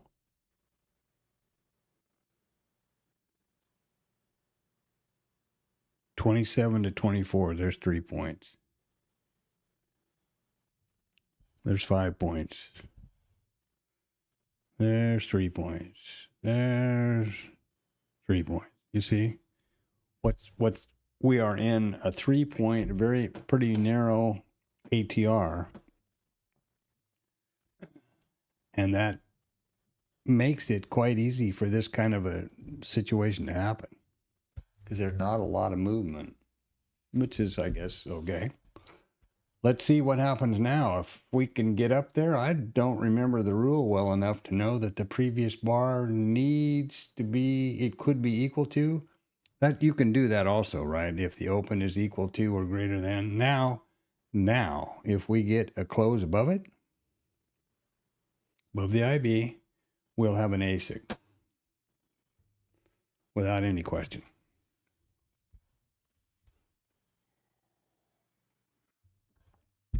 I'm getting all, my spidey senses are all tingly. That's something else I'll talk about in a little while here if I guess I can do that right now, actually. And that is your monkey mind. Did I do this at 45? No. What is your monkey mind? Well, in my opinion, we have been evolving, or whatever you want to call it, for thousands of years as a species. And we have a lot of stuff built into our wiring which is not going to go away. FOMO, risk aversion, wanting to be right, all of those things. You're never going to eliminate them from your experience, you know. My approach and my philosophy is the only way you're going to be successful at this is to be continually aware of yourself and don't react to those negative FOMO and those kind of things.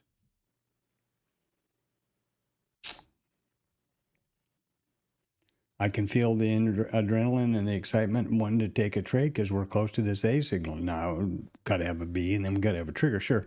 But I want to do that. I can tell that. I can feel that. And I'm conscious of it. That's why I'm talking about it now.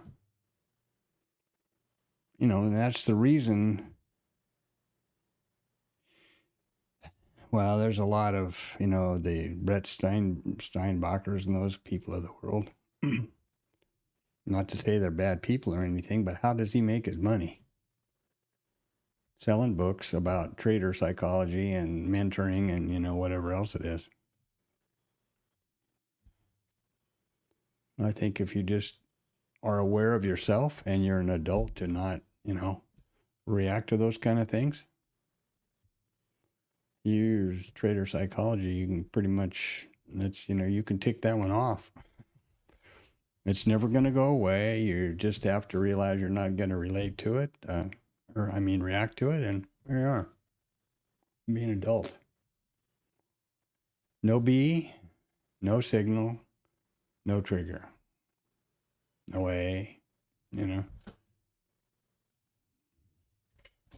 No runs, no hits, no errors, and nobody left on third.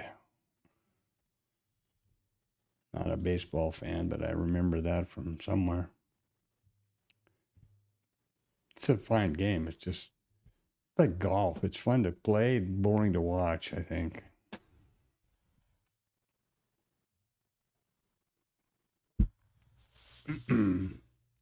And we're, you know, we've been through that. We have made the IB statistic now 3 times. Boop, boop, boop.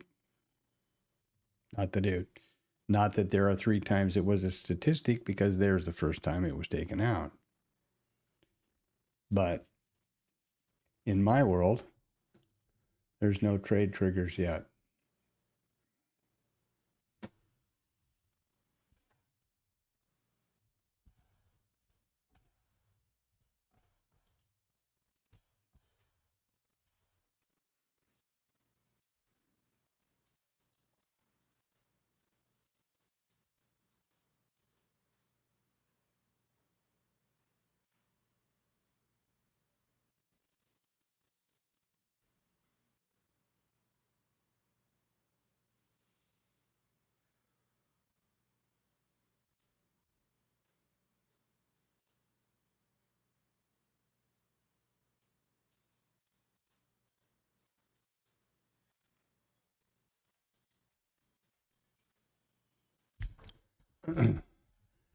Is this boring? Am I disappointed? Yeah. But hey, this is trading. Welcome to trading, the magic of trading. As a business, based on probabilities and statistics, and only trading statistically vetted or verified trades which have specific rules and a verified expectancy.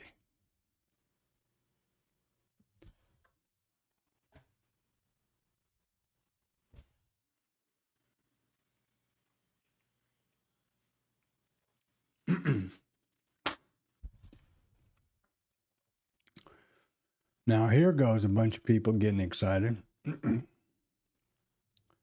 because we just had a VPOC migration. Here, huh? And that was easily foretold. Here's 4274 and here's 4282. Huh? Real easy, isn't it? And the minute that we get 4283 back down here, guess where this thing's going to go? Right back down there. It's real simple. It's data, it's statistics, it's not mysterious, magical. You do need to wear a big pointy wizard hat and have a magic wand. Now, of course, that's understood, but, if you want to believe a lot of the internet guru guys, you got to do that. Or no, what it boils down to is that they have those things and you don't. So that's why you need to pay them a lot of money for mentorship. Or it's phenomenal to me. I mean, good for them. I guess I'm just jealous, maybe. One of the guys, there's one person who shall remain nameless, one of the Bookmap Discord presenter people. I've only been to 2 of those other than the TLab, and they were both typical. Third word out of the guy's mouth was trying to sell you something. That's why in the initial the pre-market, I definitely don't recommend any other map site or chat room except the TLab if you want to check that one out. But one of these 2 guys that I visited would just shock the hell out of me. I mean, this guy doesn't have that, has a rather checkered past, and I didn't see any validation or method to the madness. Wants $975 a month for mentoring for 1 year commitment, guaranteed that you will be a profitable trader, but only if you follow specifically to the letter everything he tells you to do. So talk about it, giving himself every out in the world on the warranty. And Jesus, I only need 3 or 4 of those people that'd fall for that, and I could be an internet guru too, man. Think about it. That's how these guys, like, I guess this ITC guy was broke, couldn't trade, was living in an old, townhouse or something, which is, so what? So does a lot of people. Trading, trying to do this, trading to do that, and then all of a sudden got a bunch of people to think he knew what he was talking about and sold mentorship.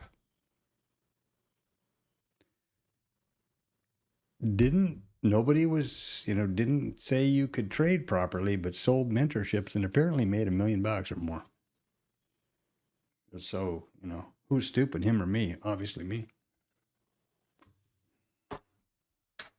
The problem I have with those kind of things is that they don't have any regard for the people who are desperate and limited funds, maybe their last, few dollars, trying to take care of their family or themselves, and they give over that money. It's like church. It's like these preachers that go on about seed money, and they've got a jet and a chauffeur-driven car, and they're getting grandma to give their half of their Social Security check. I had no use for those people.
Well, are we just in the hole, huh? This is reminiscent of the last couple of days and pretty disappointing, I'll tell you that right now.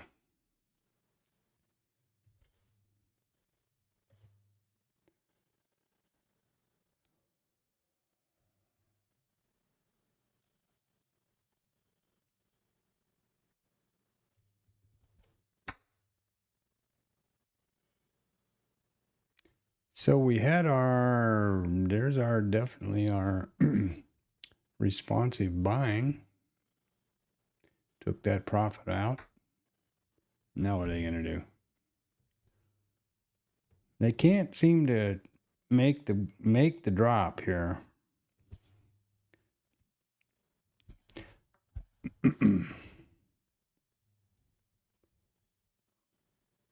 Remember, these are all-time highs.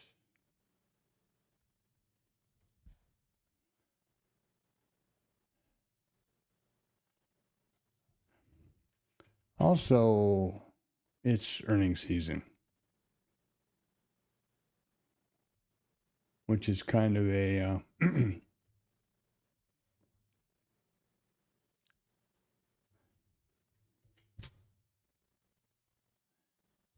sometimes they kind of get a free pass, right? Now, are we going to get a trigger? I'm tired of looking, to be honest with you. I'm going to switch off the screen and you tell me if you get one.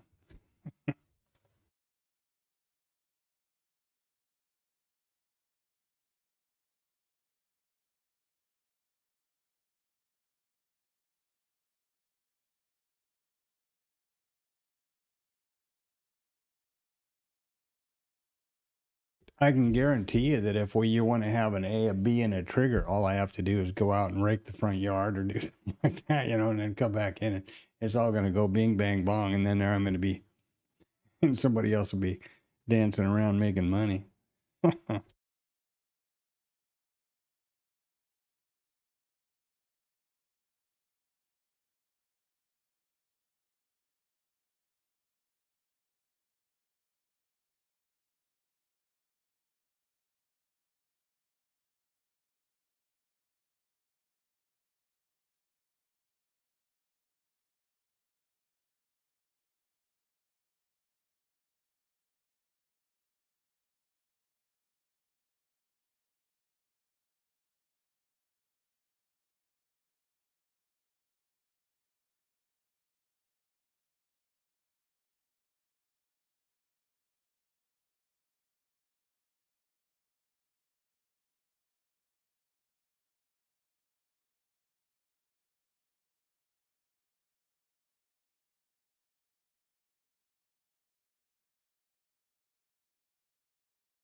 Now, remember, it's important.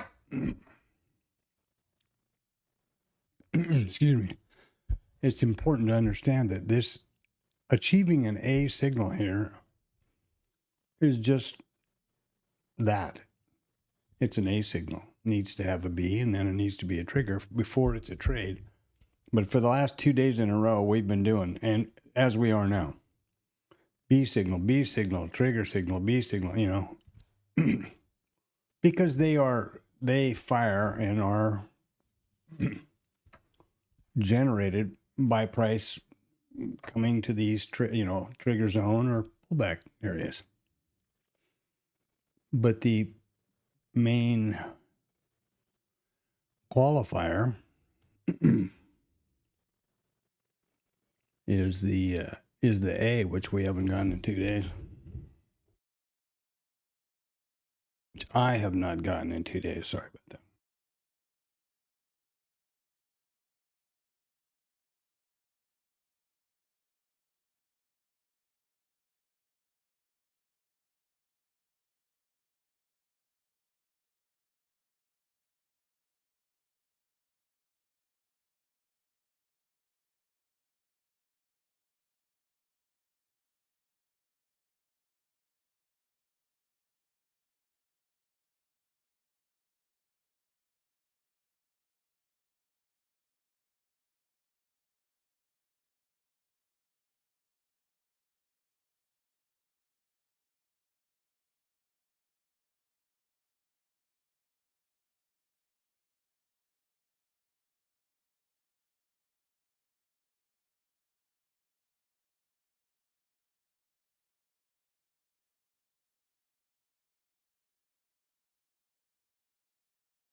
We could get one here now.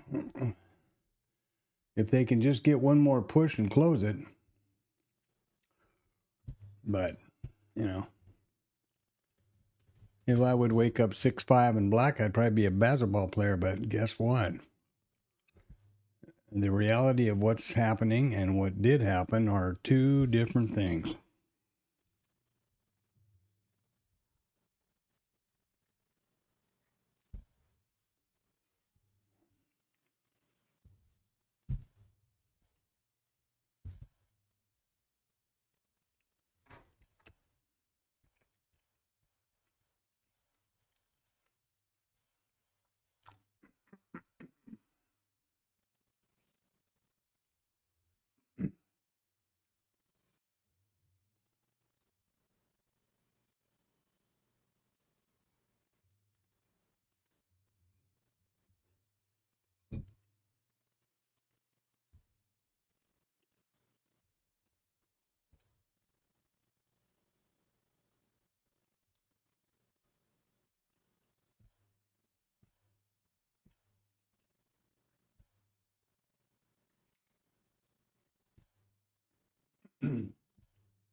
something that's important to be aware of along the lines of the monkey mind thing is that humans are phenomenally good at making up or seeing patterns where there are none.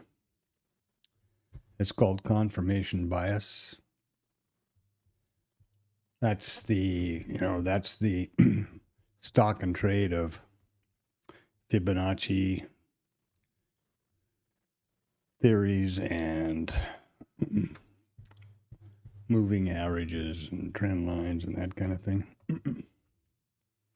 It's dangerous. That's why I am rigid, as ought to be pretty obvious, about the rules and trying to eliminate any kind of discrimination or discretion here in interpretation of the rules. I'm forward testing this strategy, so that's also part of it, but humans are really good at that. Much to our downfall, I guess.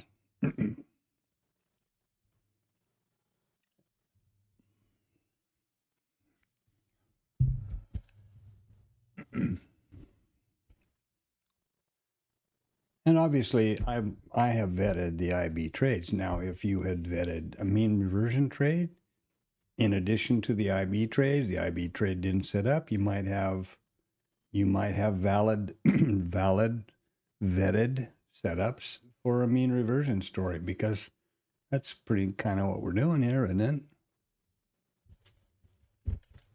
You know, that's neither here nor there for me today.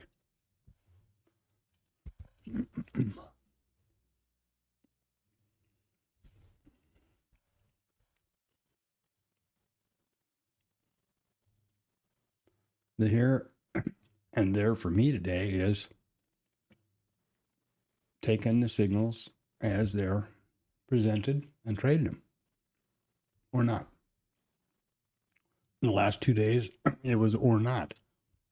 Yeah, frustrating as hell.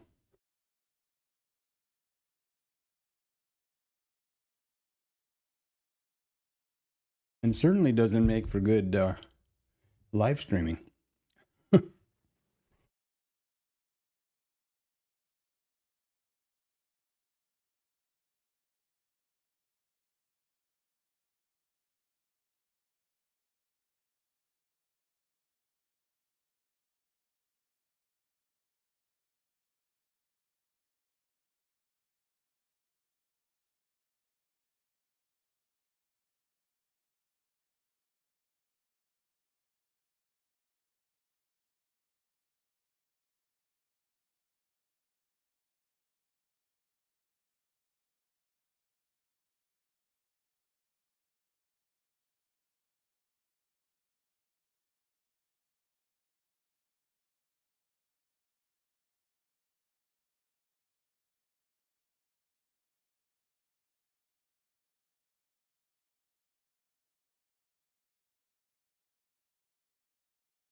I need to do and will do,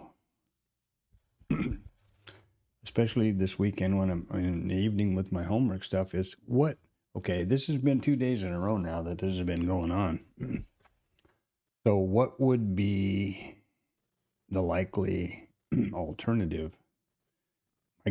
My first go-to would be mean reversion.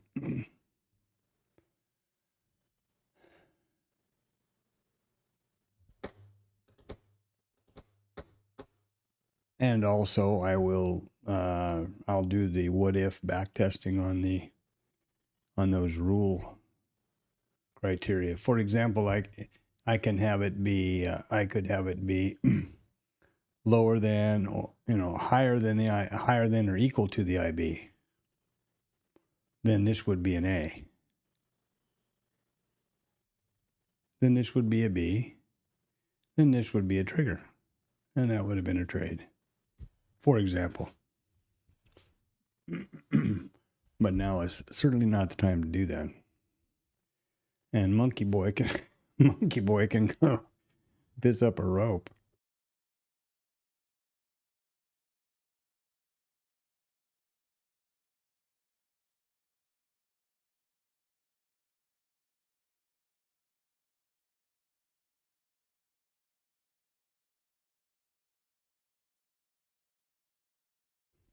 Tom B refers to it as Hyde, Jekyll and Hyde.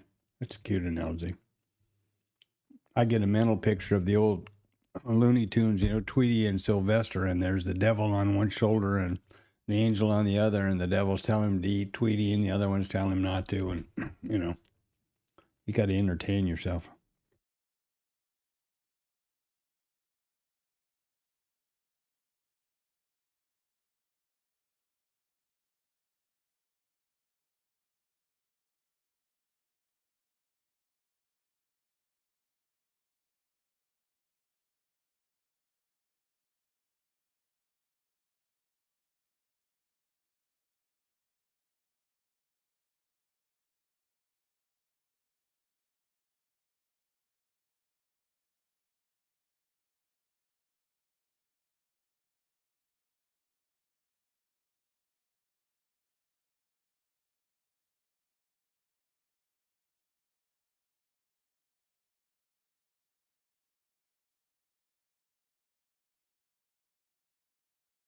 All right, so let's take a run around the roses here and make sure that we're not coming up against some kind of unknown. All right, I guess that guy got elected. Whatever his name is, I don't know, Mandani or whatever. Okay.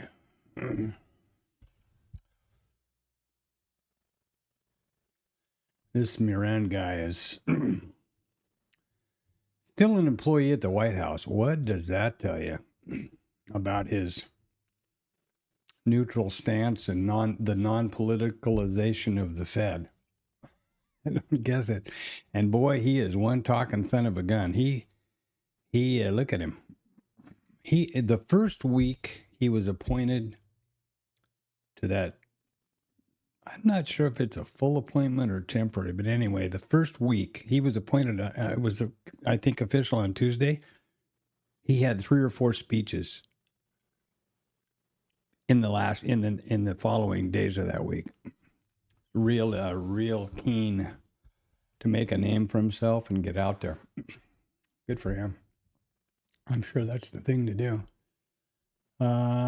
So what do we have else? Well, we got crude up, and the drawdown was pretty significant. And now here's Random Risk is going to be speaking at U.S. Business Forum. And would you imagine who the business people are? I'm sure I would hope that it's a cross-section of non-political, representatives at 12. So we have an hour and, 2 hours before the possibility of some random risk hits us, but we have this ongoing deal here. Not in the nowhere is this in the docket is Moran or Miran or whatever it is. So let's hope that we don't have a random risk event if you're in a trade. And if you're not in a trade, I don't guess you care. But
I say this every day lately, but if old market profilisms, a B-shaped profile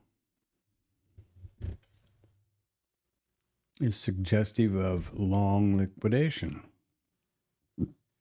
A P-shaped profile suggests short covering or selling. So buying, I should say. Selling, buying. So, so what does that mean? That means they're just trading the hell out of this market, and it's speculation, right?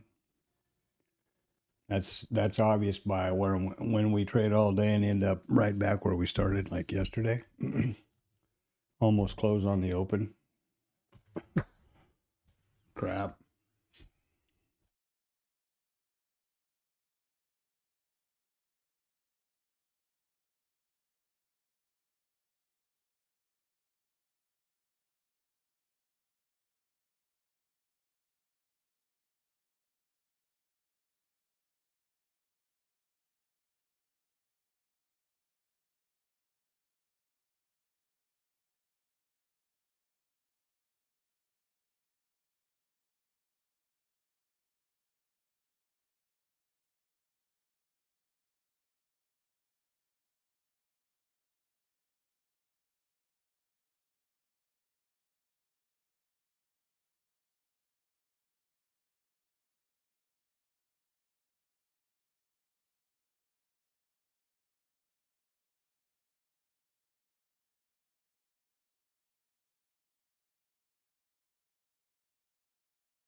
Now what? Now what are we going to do? Well, they might get one this time. Who the hell knows? Never know. Let's see. That'd be great. As I said early on, and about a gazillion times before,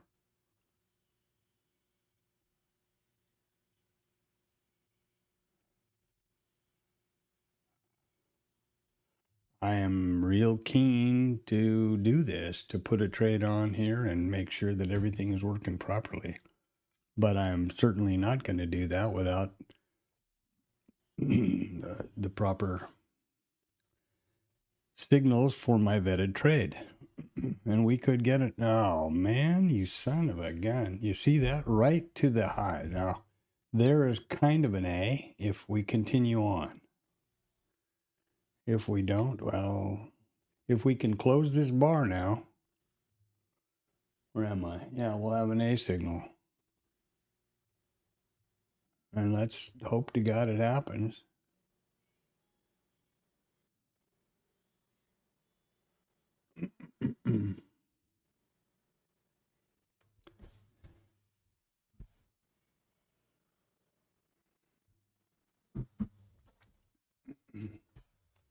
I would say that it's going to, but you never know. There were not yet.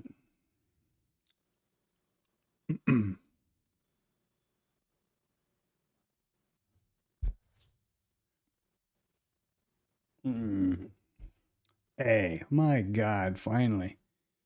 Pass. Well, I'm going to go get drunk. You guys trade them up. All right, there's our A signal. Now what are we going to get? A B? Gavin Newsom, who cares about that? There was elections yesterday. I don't know what the hell happened, but I suppose something did.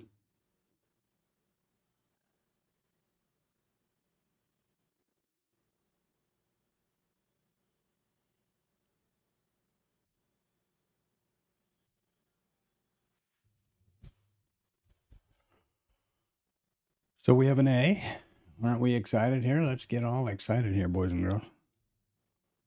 Okay. Let's see if we get a B, and let's see if we get a trigger. In which case, I will click hell out of things over here in Bookmap. Now, let's jump over to Bookmap quickly, once again, and confirm everything. We're on the right instrument. We have both trading systems enabled. It's the 2-lot risk neutral. Has to be. And there we go. So, no B signal yet. What could happen in this case, which I wouldn't be tickled about, but I would take the trade anyhow, is that we get a continuation B and then a trigger. Because I think we're kind of running out of gas up here, but you never know. I mean, I'll take what it gives me.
Now, what I'm just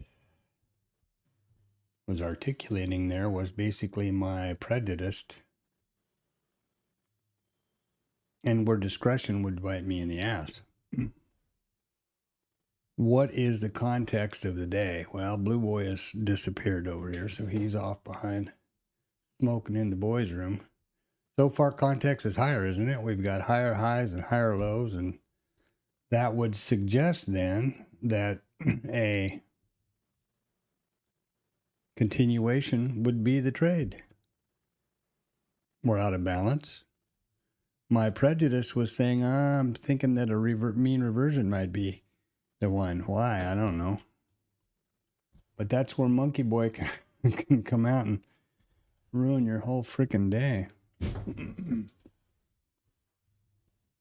If you see my point.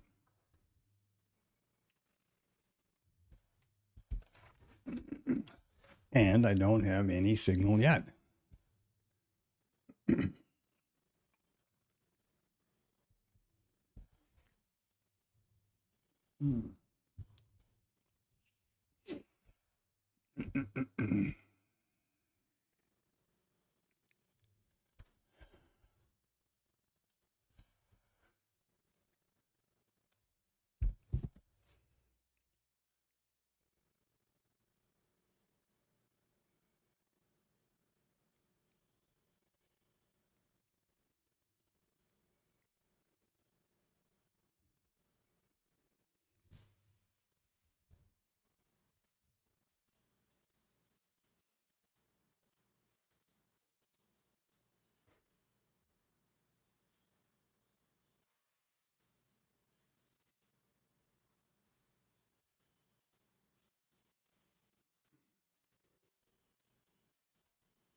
And I'm sure if it's not obvious, I don't ever move my stop or my targets. I could move my T2 if I thought it were advantageous to do so. Now there we have a B. If it stays there, if it stays up there, and it didn't.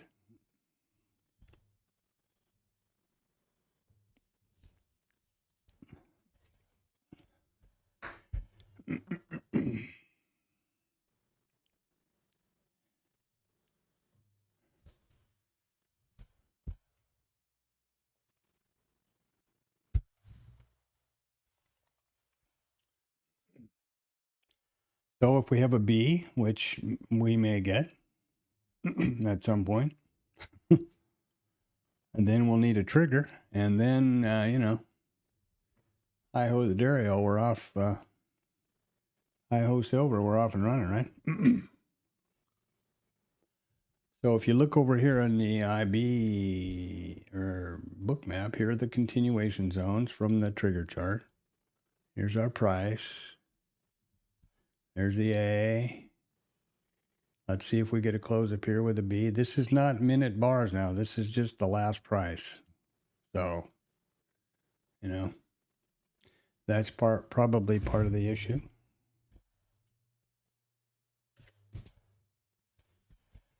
And there's a B. So what's going on here?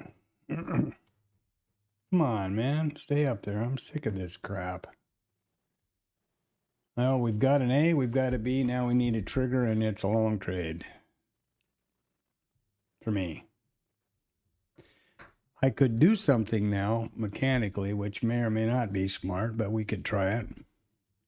I could anticipate the trigger. The trigger zone is 1 point either side of the IB. So if I put a resting order at the IB, well, I don't think that's out of line. And I would want to be able to maybe give myself an advantage there. So let's get over here. We're on the right trade. We're on the right disc. And watch this 104 here. I'm going to put a resting order right there. Order submitted. There's a 2 lot. This ought to go to 105 or something, and it's jumping all over the place, so it's hard to see, but, and then if it comes down and hits that, we should have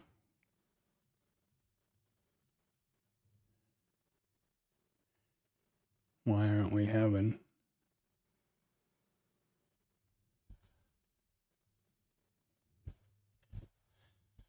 this is kind of in anticipation, yeah, but I've got A, I've got B, and I'm well within my trigger zone. And this damn thing doesn't, there we go. And there's the trigger. Now we are in a long trade. Nothing's looking goofy on IRT. Here we go. Here we go. Where'd the mouse go? Here we go. Over here is all right. Where am I? What time is it? It's 2:36. Oh, 02. There we go with this typing crap. 36, and that's an IBC long. So there we go. Did we get it? Did we get our risk neutral scale yet? Okay. And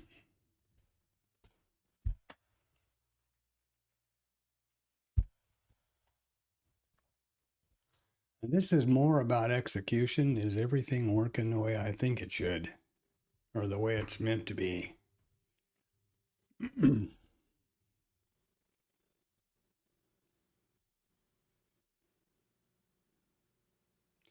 There's the risk neutral scale, and that is at whatever time it is, 37:17.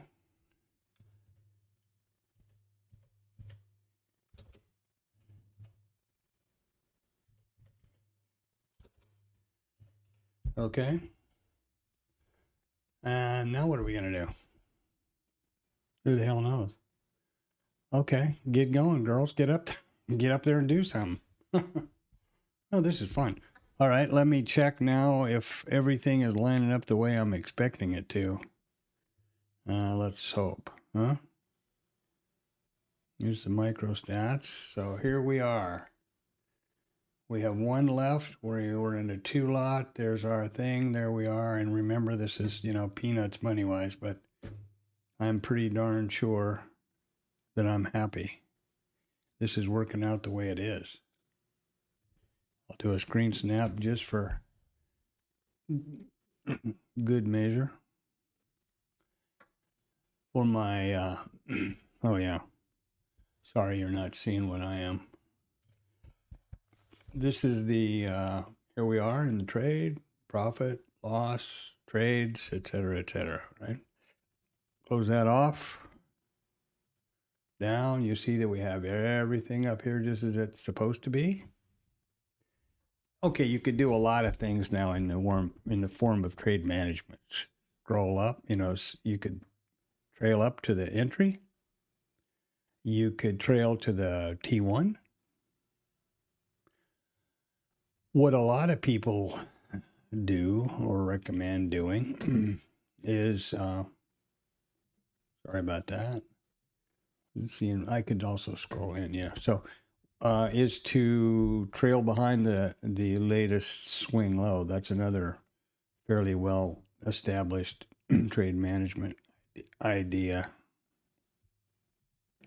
What I think I will do here at this point is, what is that? 35.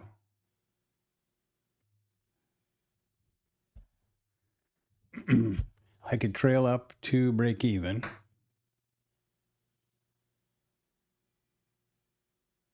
Which is probably the right idea.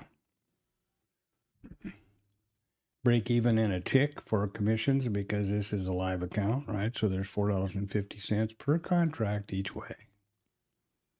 $9 round, or no, $4.50 round trip. So here we go. Previous RTH high is living up there. once we get above, we're at 30. Do I want to get at 10? Swing lows, sweet chariot.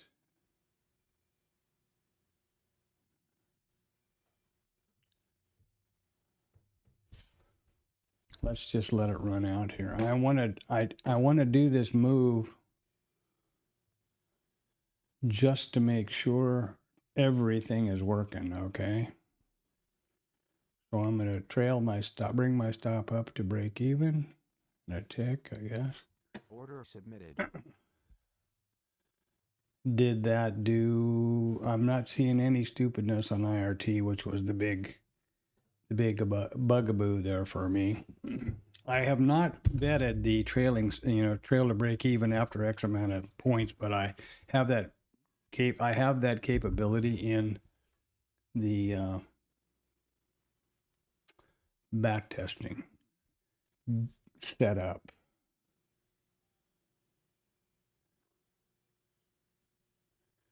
Oh, this is pretty interesting.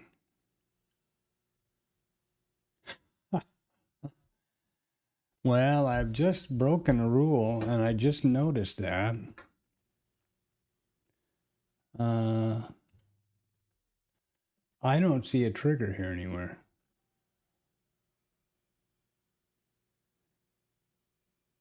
Now I'm going to have to go back and see why that, because obviously the trigger was back down to the IB high, and it definitely got there, right there, I think, yes. Why isn't that a trigger? Or here, a trigger. I got to be sure something's not wrong with the rule. And it's not wrong with the rules in the backtesting. It could be here. It could just be in the signal marker, which I have to check. And it's certainly not a crisis at this point, because here's the real deal. This is a live trade. Now I could bring it up to the break. I could trail up to here for trade management, or here, and keeping the target up there. Do I want to take my target up to the previous high? Well, let's look at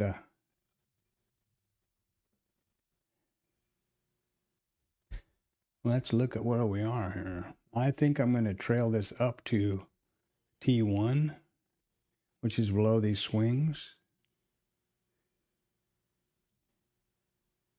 and a tick. Order submitted. Maybe even the swing low. Sweet chariot.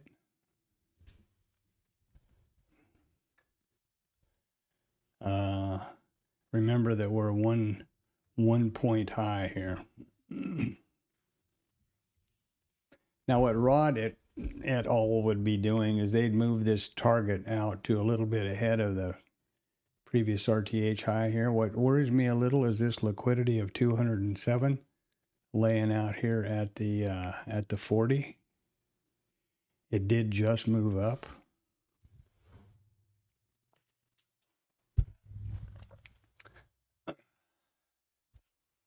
Swing low again.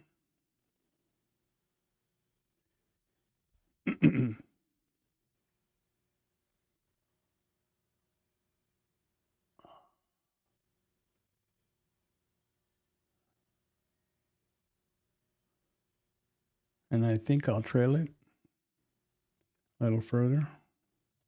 Order Right submitted. there. And maybe open it up, wind it up to a tick or so. And do I bring it up here to the swing low? 36, that would be 6 points. We want 12 points as a target. What am I doing here? Is everything working? Yeah, everything's on track. Okay, great. Live. Oh, that's nice. Let's keep going, boys and girls. Now, Rod and et al., as I said, would be moving this up and trailing that behind it and looking for something. I think I will. Do I trail to here? and get pissed if it comes back to get me and then goes on. Do I leave it down here? That's a big question. But you see how well following the rules and not relying on my predisposed idea that it was not a good idea to go long probably didn't work, is working out fairly well for me here.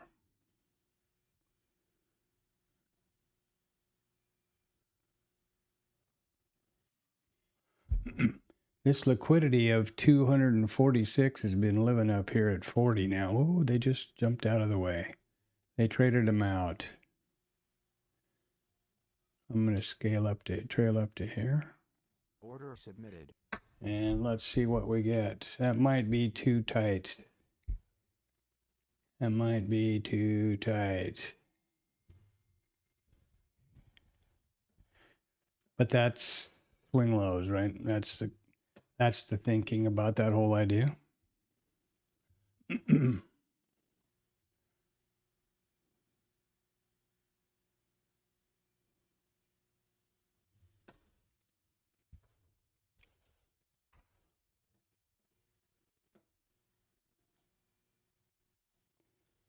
Okay, get up there and take the target and I'll be happy.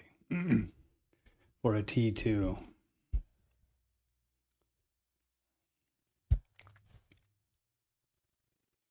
And it could well go on to, previous RTH high. That would be a suspected, very, very definite level.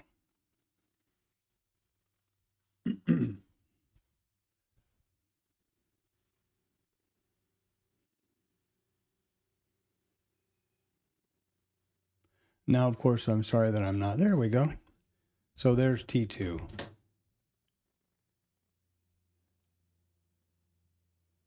And that is at 0247.26. 0247.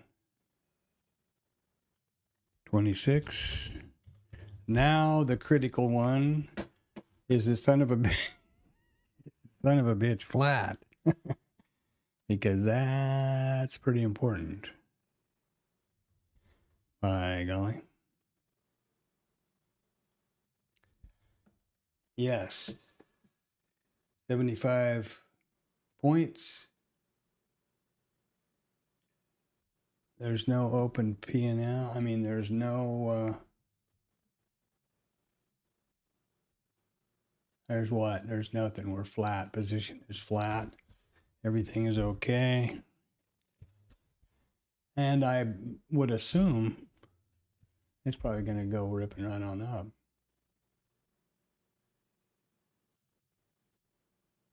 To the previous high. So this target was, I should have been adjusting my, now this is how you let your winners run. I should have pulled up to previous RTH high and just kept managing up with my stop.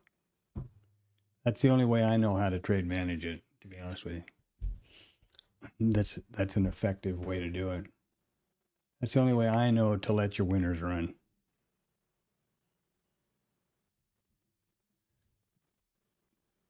So there you go.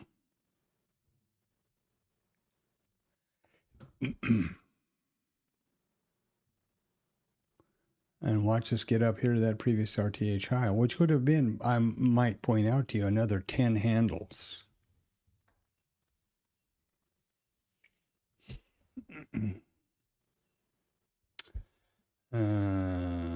Boop. Yeah, lovely. I should have kept going. Woulda, coulda, shoulda.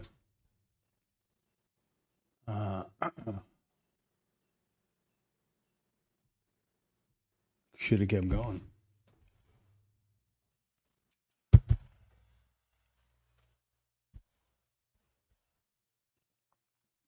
Now, I'm going to jump over here and do something.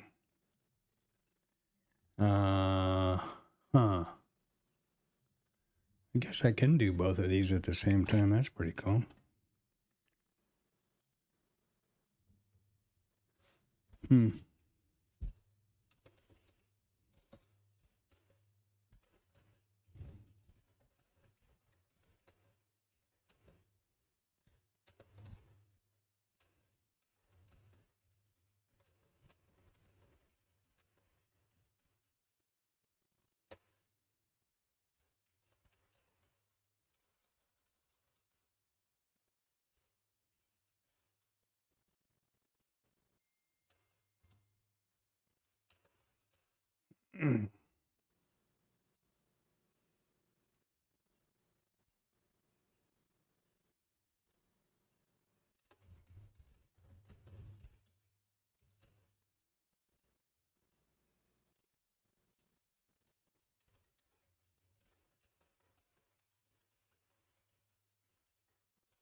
Okay.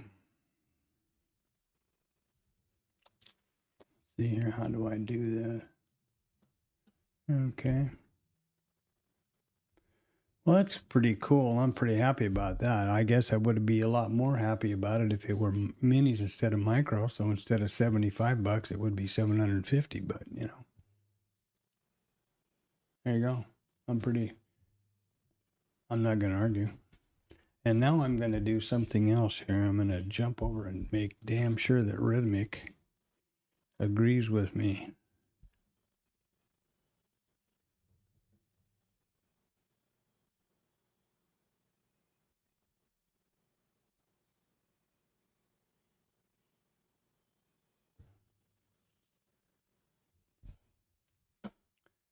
Okay. So it looks to me like that's okay. Would have been quite nice to be more confident and traded that with the micro, with the mini, right? And that's always the same, always the case. But you see the idea about the trade management, right? Instead of just letting the T2 sit fixed, bring it up here a few ticks below the previous RTH high, and then just continue to manage with the trailing stop up to this swing low, up to this swing low, and then we see where we go. Had I done that, to here would have been locked in the T2, and we'd have the potential of another 10 ticks, another 10 points.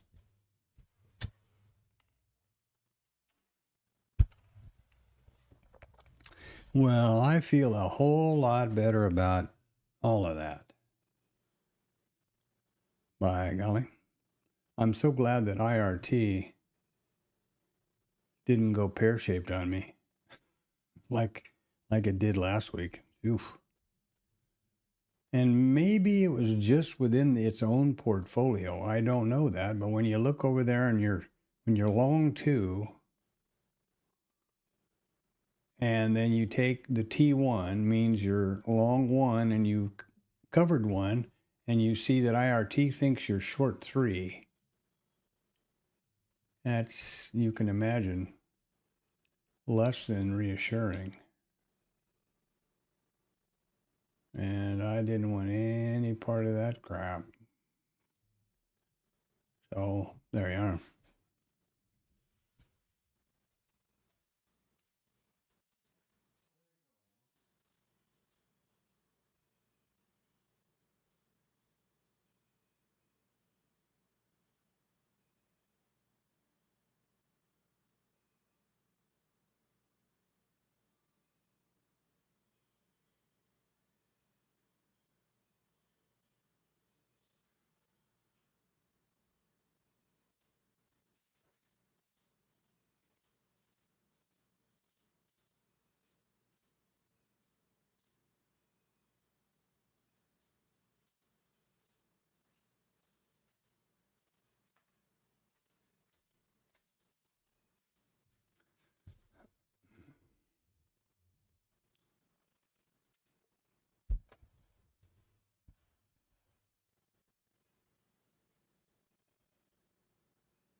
Yeah, I am talking to myself. Sorry about that. Okay, let's get back to where'd Blue Boy go? That lazy dog. Come on, dog. Get back here, dog. Yeah, that some bitch is gone. What do you quit? You drag up and leave or what? There we go. God damn. Okay, I'm pretty pleased about that in general. By golly.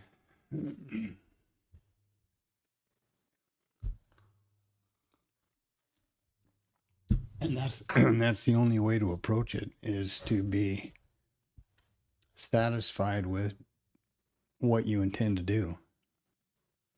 There you go. Now, this is a great example, and unfortunately, it happened on a lot of levels. I'm sure you can imagine that I was pretty frustrated the last couple of days not being able to test this out. This being the first trade on this live funded brokerage account for real money. So you see how clearly, concisely, and in detail Bookmap plots everything to do about a trade. The fact that I have my session prices, my pullback zones, continuation zone levels pushed through to Bookmap kind of helps be able to understand what was going on over here and why I did it. And I hope you realize that there's an issue here. Well, I don't hope you realize, but let me point out to you that there is something I need to get to the bottom of right away. If you were listening here, part of the stream during the trade, and the problem that I've had, or the condition that's existed the last 2 days, is there's been no A trade. There's been no A signal. You can have all the B's in the world and all the triggers in the world, but if you don't get an A and a B, well, you're shit out of luck, right? You don't have a trade. A. B. In anticipation of the trigger zone, which is just 1 point either side of the IB, I put a resting order at the IB. And then I moved to the Bookmap to focus on watching and managing the trade from there, because that's where I do it. And I didn't notice that if you notice, there's no trigger. This is a trigger, and this is a trigger bar, but it didn't fire the trigger indicator. So there is something wrong there with the code only on this chart, which I'll straighten out. But I want to point that out. There should be a green arrow right here.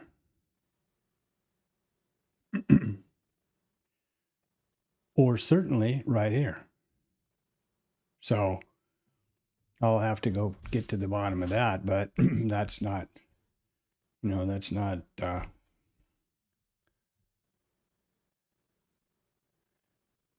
I did not break the rule as the rules are for the trade. This was resting. No, sorry. This was resting just one tick or so above the IB high, which is well within the trigger zone is 1 point either side of the IB. This was at 30, and the IB is at 29.5. So it was within right smack in the middle of the trigger zone. And it got taken out. It got hit and absolutely no heat. Up we went. So, yeah, shit, sorry. Over here is what I was talking about. Man, I got to get up to speed with this.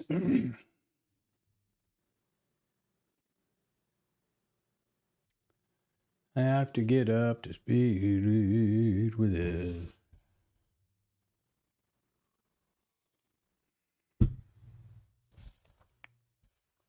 This, what do you call it? Whatever I'm doing here, this streaming, this presenting thing where I'm busy thinking and talking. I'm focused and concentrated on what I'm saying and the message and the thought. And then I forget all about what screen's where and all that stuff. Sorry. And I've forgotten to cue up the music. Man, I am just a dunce from A to Z here. See how this classical works out. I have no idea. It's a new one. And I have no idea what's going on with random risk. If they get a little higher, we could have an outside day around yesterday. But they didn't quite get up there yet, so I'm not too disappointed that I took it off here. And this is, don't forget, this is a function of scale. Because of the scale over here. That's why I like to have it at 1 point. A point and a quarter now, but it's close enough. There we got up 42, right? We got all the way up to 46.5. Another 5-6 points, you know, that's beats a sharp stick in the eye, I'll tell you that right now. Okay. The blue boy's on duty. I can't begin to tell you the relief of getting that trade off and everything working just as I had hoped and expected in terms of the hardware, the IRT and trading it out and all that stuff. Alive, real data, real money. Trade. Not funny money, not prop money. And there's nothing wrong with prop money if you can get into that sim farming and make a bundle of money. I was there, as you know. I'm not going to go into the Top Step story other than to say, warning was use extreme caution because I broke no rule, no resets, was within one or maybe two, or say 1 1/3. 2 profit target win. 5 accounts. And they were just arbitrarily all closed and tough shit. Sorry. We're not going to support Rhythmic anymore. After I have an email that says, oh yeah, as long as you don't break any rules and you pay the bill and you do all that stuff, we'll support you absolutely. So, just enough said. Warning, do your own due diligence. And if you're trading with Top Step X, which is what's mandatorily required now, and their data and their everything else, you got nothing to worry about except the fact that they have an A book and a B book, and the pass rate and the success rate is going to be controlled by their back office. I got a peek behind the curtain one time at in the Forex world, and this Program X outfit that has built this thing that Top Step X and I think Edge Clear or whatever are using. That's what it's all about. It's built on a Forex thing with a back office and an A book and a B book, and they can slow down your fills and they can do all kinds of stuff that I don't think is good. Maybe everybody can, but I don't think so. The other side of the coin is a brokerage like AMP, which is what I'm using here, because they make their money on commissions. I'm sure they make some sort of a piece of the Rhythmic deal or something like that, but the whole point is they make the money on commissions and fees. They don't need to screw you, fortunately. And it's a brokerage and it's segregated funds and they're a clearing agent. It's not an introducing broker or a bullshit deal or whatever else. So there we go. Do I feel a lot better about that? I may go outside and see if I can get those pine needles raked up quick before the recycle guys come by, but I'll maybe go check. Oh, it's 11:20 already. Cool. Yeah, all right, so there we go. That was pleasant.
Well, there we go. Right up to that previous RTH high. You see how I should have put my target there and been patient? That's how it goes. First your money, then you close. And so we're working on an outside day over yesterday, whatever that means. That would have been nice, huh? That would have been an extra. Wow. 15, 14 handles. Would have been quite nice. But instead, I'm here at my target, and so there you go. No signals. Obviously. And I'll get to the bottom of why I don't have a trigger. But what can I say? Seems like an okay day to me, considering my goal was to test the live trading, live account, funded account, and make sure there was no anomalies with IRT, which there was not. So yeah, I'm pretty happy. No money, but hey.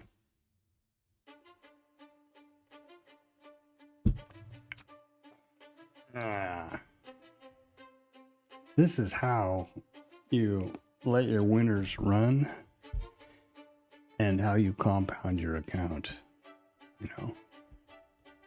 Had I, which I talked about at length in the trade, move the target to the little bit before the previous RTH high and manage the trade by scaling up below swing lows, I would have doubled my profit. It would have been about 120, 130 tick realization rather than 60. And this is not rear view mirror trading here. This is stuff I articulated clearly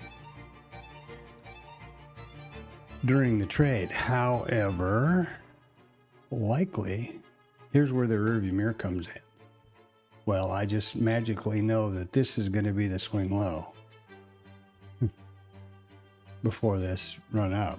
Well, more than likely I would have gone here or here and been stopped out here. Would have been about the same.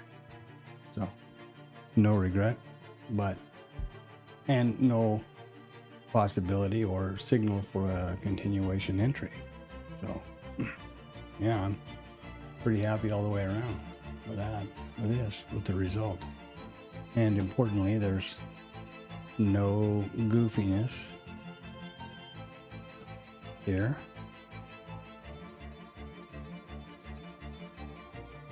One win, 100%. 75 max P&L, 60 ticks. Entry, exit,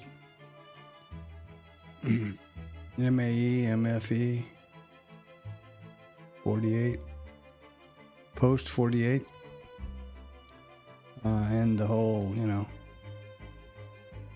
the whole story. You can't argue with it. Nothing left to the imagination or to subjectiveness.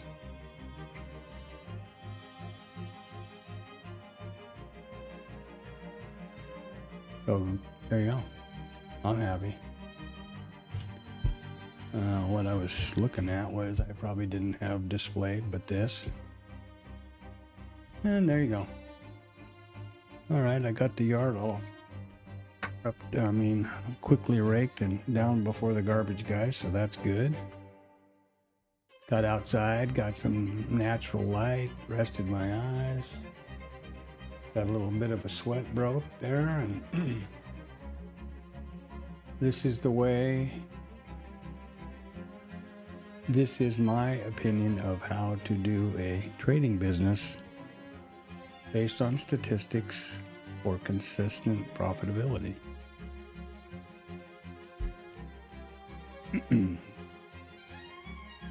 This is the first trade signal that I had in 2 days, and I took it. Questionable trade management, you could argue, but hey, yeah.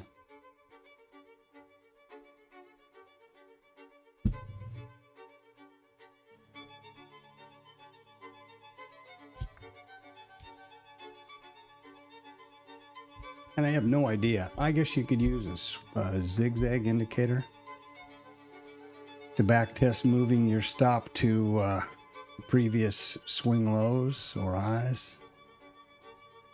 I was going to say I wouldn't know how to backtest something like that, but I guess you could. I mean, you can do anything if you're smart enough. Which puts me in a specific box, man. Yeah. Now, am I disappointed that this wasn't a mini? Yeah, that would have been $750 instead of $75. But it is well within my risk tolerance for this account. Actually, it's less than 1% of it. So, yeah.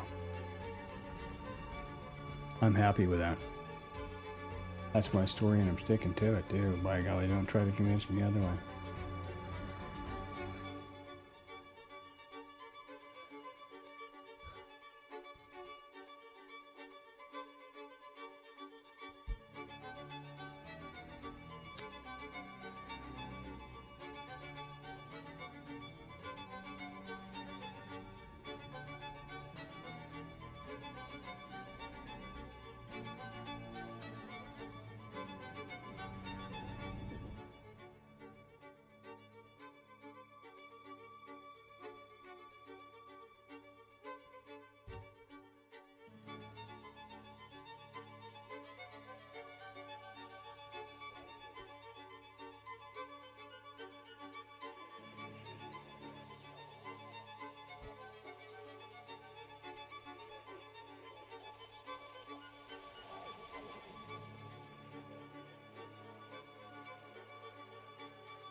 Well, here we are. I'm pretty happy about all of the morning so far. I'm gonna get a little more R&R here. A little eat my own dog food as far as getting outside and getting some exercise and fresh air and natural light and rest your eyes and all that stuff. So I suggest you do the same. Believe me. We're in the 12 o'clock hour now, so we could very well have a 12 to 1 statistic set up. Maybe. Maybe not. But yeah. Pretty happy with that. I'm going to look into the trigger story over here that I was talking about. Right here, for example.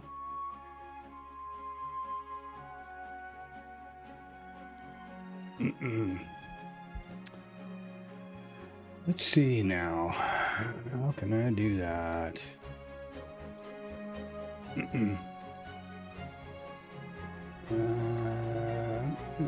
Right there, huh?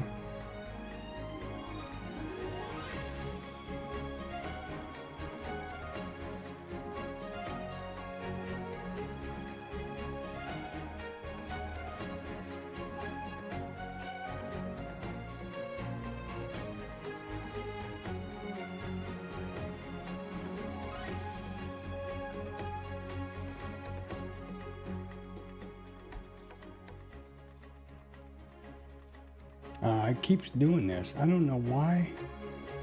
I keep missing this. Cannot have any of these requirements here. This is where I was trying to get the crap to happen with a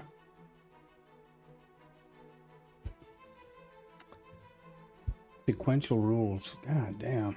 I thought sure I had gotten over all of that.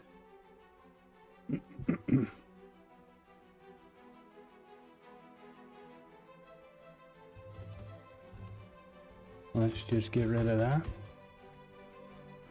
Man, I know. Oh, I did that.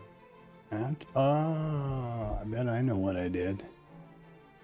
I did it on my backtest chart and not my trigger chart. I'll bet you money.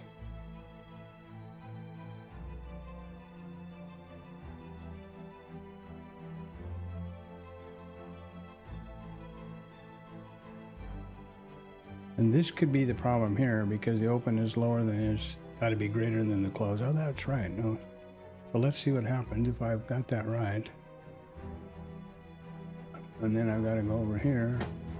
Then I got to go apply. And then I've got to go okay. And there we go. And there's our trigger, which is a little bit less advantageous than my actual entry, but that's, Jesus, I got to go through every one of those rules later and figure that out and make sure that I did those correctly. But there you go. So that straightens out the missing trigger story. Cool. Well, I feel better about that. Obviously, this is why it's so important for me, I'm only talking to me here, to be methodical and process-oriented and disciplined. You know, for me, that's really important. And if if you can get it just whipping and spurring and whatever else, well, good for you. Gunslingers. I'm not a gunslinger anymore. I'm too old. Or wise, or, however you want to look at it. Okay, that makes me happy. Let's go like that. Save all. Let's get back over here and do a save all.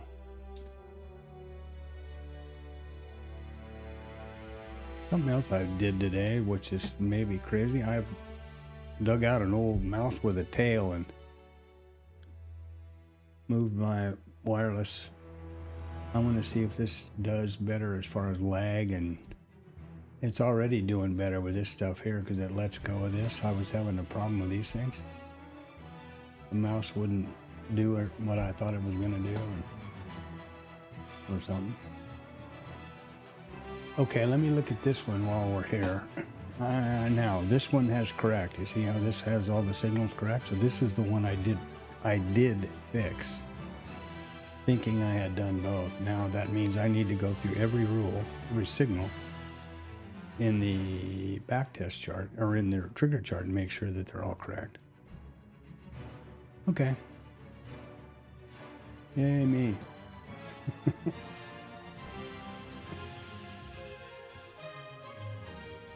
Okay, let's get over here and watch the back, or whatever that is, the bookmark. That's what most people come here for, I think.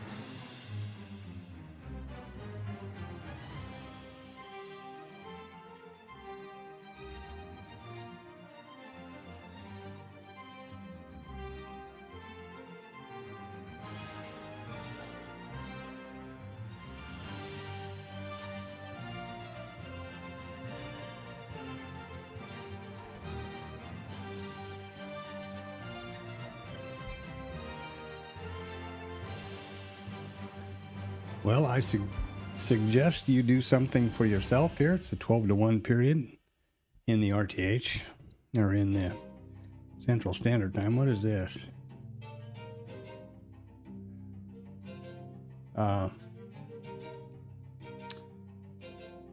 Yeah.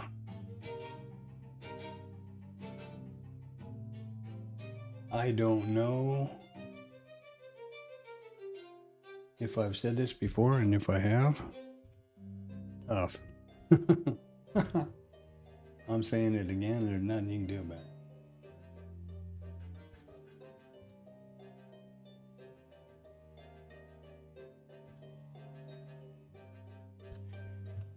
You are the most critical tool you have in your whole trading office. Think about it. The most valuable, important tool you have is sitting on your side of the monitor. We spend hundreds and sometimes thousands of dollars on monitors and mixers and microphones and desks and software and subscriptions and, and the one thing that processes all of that input and makes decisions, financial decisions for you and your family is your eyes and your brain.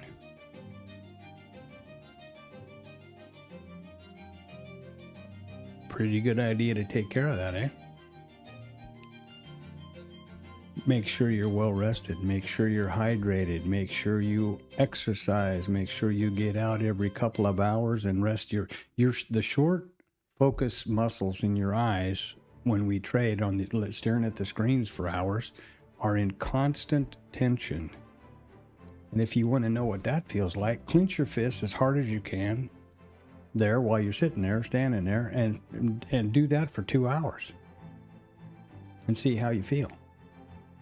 And that's what we do to our eyes, which we need, I don't know about you, but I need my eyes to trade. So, among other things, get outside, get some natural light, soft focus, look down the street, good look at neighbor gal a couple houses down is doing yard work, ogle her, whatever it is. Whatever you enjoy getting outside and looking at, or just the horizon or whatever, do that. Exercise, get your blood pumping. Do some squats, do some, sit-ups, do some pull-ups, do some push-ups, do a plank. I've got barbells in here, or dumbbells in here, and I've got a pull-up bar in the door. Both of my desks are stand-up desks, so it's real simple for me to just step back one step, do calf raises, do squats, do some curls or bench presses with the dumbbells while I'm watching the market. But it gets your blood boiling, and it keeps you keeps you sharper. Don't ever come to trade when you're on tilt, You go out and get hammered and come home at 3 a.m. and get in a big fight with your significant other. Don't expect to walk into the markets at 7:30 and be a wizard, because it probably isn't going to happen. That's just, and as you might imagine, this is pretty much all the voice of experience talking here. So, I mean, I don't do a lot. I haven't done a lot of those things in 25 years, but on the other hand, the older you get, let me point this out to you from the voice of experience, the older you get, the faster it is to get out of shape and the harder it is to get back in. If you just maintain continually every day a certain level of exercise and effort, it's not even a problem. You don't even think about it. So, but it has an exponential improvement or help to your trading, decision making, response time, all of those things. Stay hydrated. I think I probably said that. So I'm going to take my own advice now, and I'm going to mosey off to I went outside and got some stuff, had a shower. My eyes have been bothering me a lot. That's why the preaching about the eyes. I've got some medicine and drops and stuff to put in them. I'm going to do that now, and then I'll be back in a few minutes.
All right, so what do we have here?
All right, what have I done here now? I don't know what. I was talking to Rod here, typing with Rod here. Where'd Blue Boy go? Ah, I see. Oh, there's the high, previous high, I guess, right up here. Huh? There's somewhere now, right here. There we go. Yeah, good for them.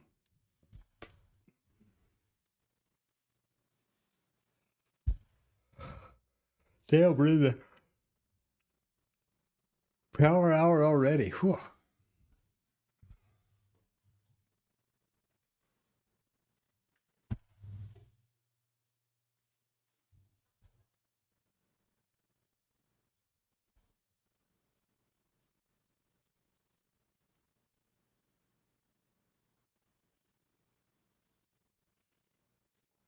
And I'm still busy yawning over here. Up in here. Let's see here. Let me get my lighting adjusted properly. Okay. All right. 1400, huh?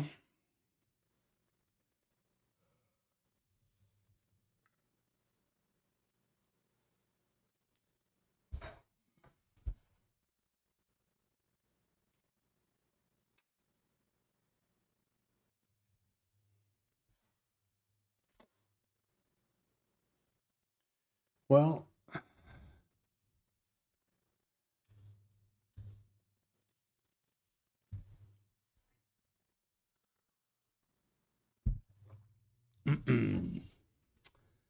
okay, let's take a look at the backtesting deal here.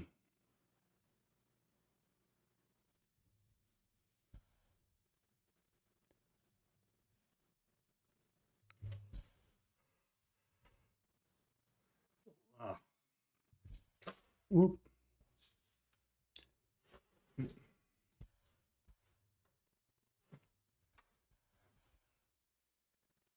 So the first thing about, I mean, the whole principle behind why I do backtesting and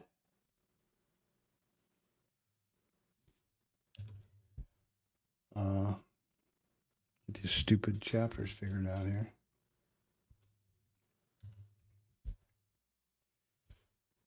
The whole reason, purpose behind the backtesting, et cetera, is the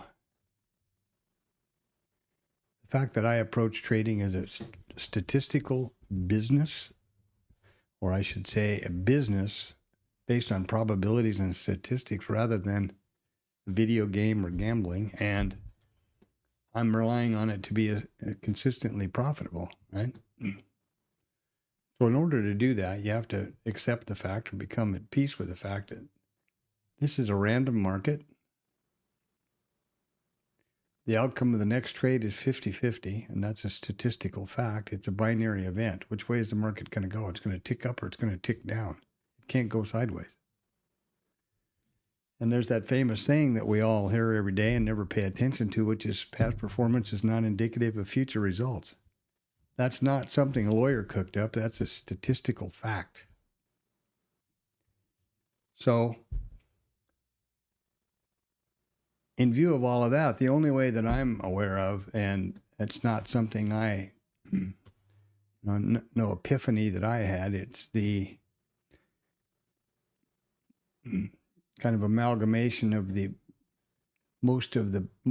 all of the most successful traders I've delved into at all about their process, all came to the same conclusion. The way to be successful in trading is to identify a setup, a recurring setup, and the rules that identify that or that justify an entry for that.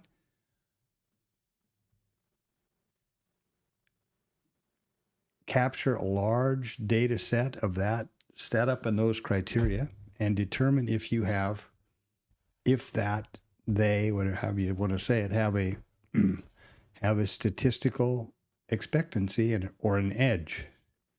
And if they do, you take that trade every time it presents itself. So how do you do that? Well, the only way that I could figure out to do it in any kind of an expeditious manner that, unless I plan to live longer than Methuselah or something, I I would be able to do that was to backtest. And I think most people agree to that also. So this is the backtest rules that I have determined for the initial balance trades. There's an initial balance continuation and an initial balance failure for either side, the higher, the IB higher, the IB low. And these are the rules that are required for any one of those trades to be executed. And this is based on a 2-lot risk neutral methodology that I have in mind, just like I traded today. Now, the way the backtesting engine works is however many days you look back to backtest, 500 days, for example, it will go through every 1 minute bar, if that's the periodicity that you have selected, and it will evaluate every one of the rules in your trading system for every 1 minute candle or bar in the entire data set that you have selected. And in this case, it would be 500 days RTH system. It would go through every 1 minute bar and evaluate all of these rules. And then it takes the action based on those. And that's how you come up with how many trades you took, what the profitability was, how many were long, how many were short, and you can calculate your expectancy, etc. And that is, in my opinion, the statistical or the scientific or the systematic way to determine if you have an edge. And again, it's not something I dreamed up. I didn't code this. This was coded by Chad Payne at IRT long before I knew about it. And it can optimize, which uses a Markov chain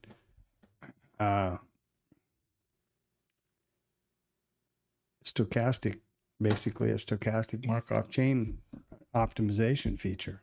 It's something, again, it's like me. I'm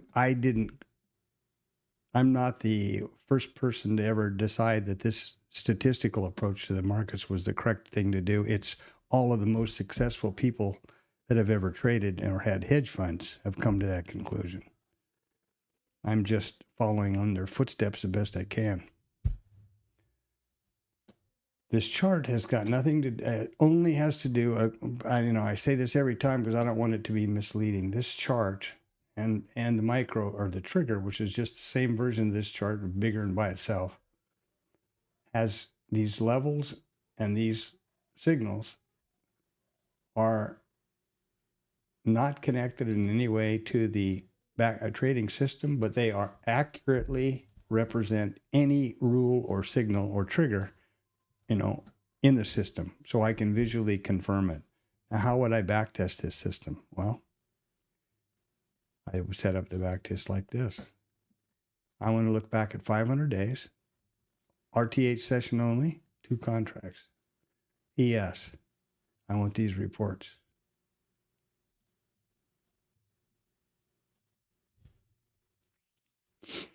And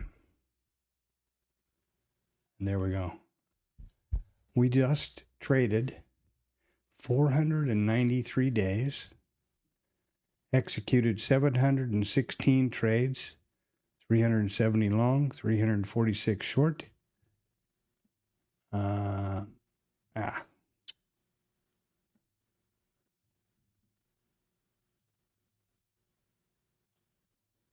Over all of this data. Right? Maximum drawdown of overall pullback of $237. It even calculates a buy and hold down here at the bottom. Now this is just one page. Next is the more meaningful to me because it shows the largest losing trade, which fits perfectly with my stop loss. We had 216 losing trades and 254 winning trades. Now this is incorrect. It should be 750 because of May 1st, 2024. For some reason, it goes short on a IB failure. it accurately goes short. The market moves so dramatically that it skips by somehow. It takes T1 and it somehow skips over T2 and goes on to the close at the end of the day. Now, this would be a pleasant surprise, right? Instead of 750 to get 2,300 to 3,300 bucks. It's accurate, but it isn't accurate in the sense that I don't want it to do that. However, we do have the average winning trade and the average losing trade, which are correct, and that's what you need to calculate your expectancy. There's 9 losers in a row, and there's 7 winners. I mean, nine winners in a row consecutively, and there's 7 losers in a row consecutively. So when you figure your short or your stop loss for your account, you have to consider the best way to do that is having done your back testing and your analysis first. You want to be sure that you have plenty of account horsepower to take care of 7 losses in a row at $300 lost, $2,100. Okay, and then on top of all of that, if you want to get real into it, you can go back and look at every one of those 716 trades, and you can see exactly the time, the result, the order type, and the run and profit for each and every one of the 716 trades going all the way back to the December 6th of 23. So the next thing that I do for back testing that I think is meaningful and helps me is this little thing I created here, which is 716 trades. 254 of them were winners. 216 were losers. Average winner was 657, 658, call it. And average loser was 296. There you go. So there you have it. There were 246 scratches, win rate of 52.65, loss rate of 47.35, an expectancy of $206 per trade, profit factor of 1.18, and a risk reward ratio of 1 to 2.22 points. There were, it's a 2-lot package. There was 1,432 traded lots. So that would tell you your commissions. You could also figure in there, which I can also add in the back test, but is not at this time. There's 500 T1s for 34% and 254 T2s, 678 stops. So it's profitable. It's profitable because of this right over here. The win rate, contrary to what most trading gurus, etc., have to say, is absolutely useless, taken by itself. It's meaningless. You can have a win rate of 95%, but if your risk to reward ratio is upside down, you're going to go broke. Simple as that.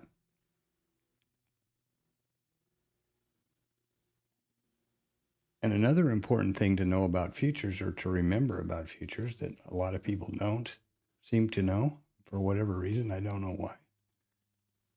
Futures is a zero-sum business. What do I mean by that? Well, this is the dome, right? Or the order book. By very definition, we don't trade shares or stocks. We trade contracts. That means it is a contract between a buyer and a seller. What does that tell you? There can never be more buyers than sellers, or sellers than buyers, ever. If you hear some guru telling you, or some, I heard a guy on Top Step TV actually, well, the market's going down because there's way more sellers than buyers. No, there's not. It's impossible. I called him out on it and made him mad, but it's the truth. I don't ever go there anymore, but that's it. That's symptomatic of people that are in a position of seeming authority and don't know what they're talking about. For the market to go down, the futures market to go down, sellers become aggressive, cross the inside bid, and hit the bid. Down we go. For the market to go up, buyers become aggressive, cross the inside market, and lift the ask. That's how the futures market goes up and down. Anybody tells you different, you be sure and point that out to me so I know exactly. I want to know that logic because this is correct, as far as I know at this point. So be sure you understand that win rate is just clickbait crap for YouTube or wherever, I don't know, some social thing. Meaningless without, you be sure and ask them what's your risk reward ratio and over how many trades.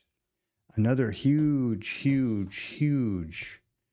criteria when you're doing backtesting or statistics is that you have a large enough sample size to be outside random distribution and to be meaningful. If you click everybody knows a coin is 50-50. You click, flip it 10 times. Nobody's surprised if you have more wins than losses or vice versa. Flip it 1,000 or 2,000 or 10,000 times and it's pretty close to 50-50.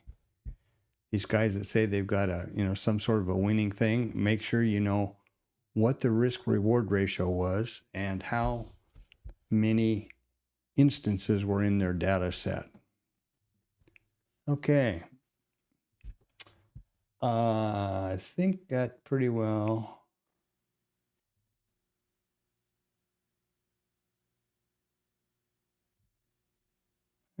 One other point, I guess, while I'm on the subject is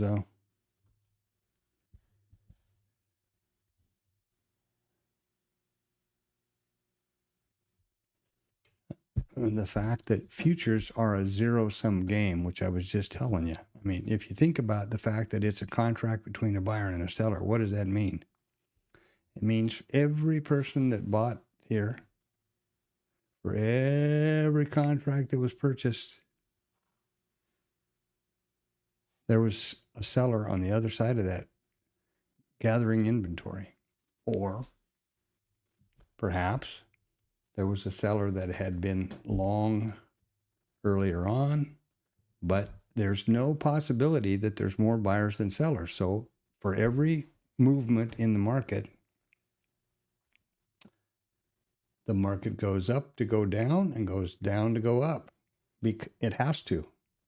And ask yourself the question, who do you suppose has enough money to be selling,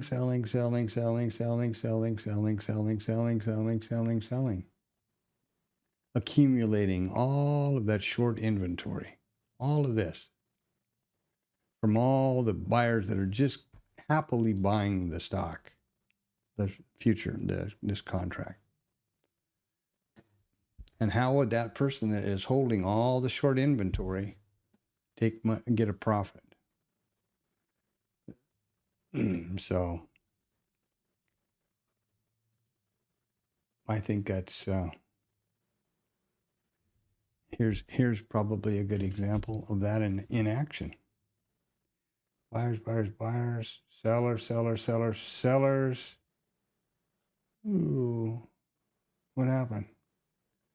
All of these guys that were selling down here, somebody had a whole lot of buy inventory, and how did they make money? They sold up here. That's it's not a conspiracy theory. I think it's accurate understanding of the market.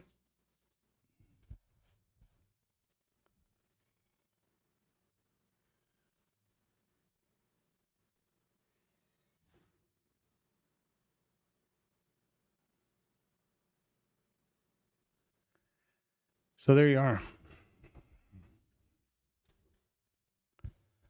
That's what I think about that. Now at the bottom of the hour, I'll do the market wrap or the daily recap, and we'll end the stream as normal at top of the hour. The cash close, and had one trade right here, worked out perfectly. Got the signal, waited patiently for 2 days now. Got the signal. I took the trade and it executed perfectly. Would I have been able to move my stop to the previous RTH high and get out? Yeah, could have, obviously. Did I manage correctly? Well, so far, had I continued to manage had I continued to trade manage by moving the stop under these swings, and done that up here, for example, well, what is that? Let's see what happens. That would have been close to a stop, right? Right here. But then after that, away it went.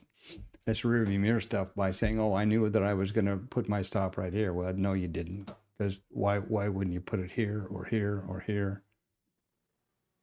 You know? So that's something to be careful about. I don't know what I would have done. And I know one thing, I didn't do that. And so here I am. But I'm very happy that I took the trade and that it worked out perfectly with no issues. So I can continue to trade now. This is a live account, real money, brokerage account, my money. So there you are. I wish it was the minis. It would have been nice to have that additional amount of money. That's a good win for the day. This one lot, 60 ticks, is both targets, just as the 2-lot risk neutral package is set up. And 60 ticks on the micro here is $75, or on the E-mini, which is normally what I watch, is $750. So makes for a decent day. Okay.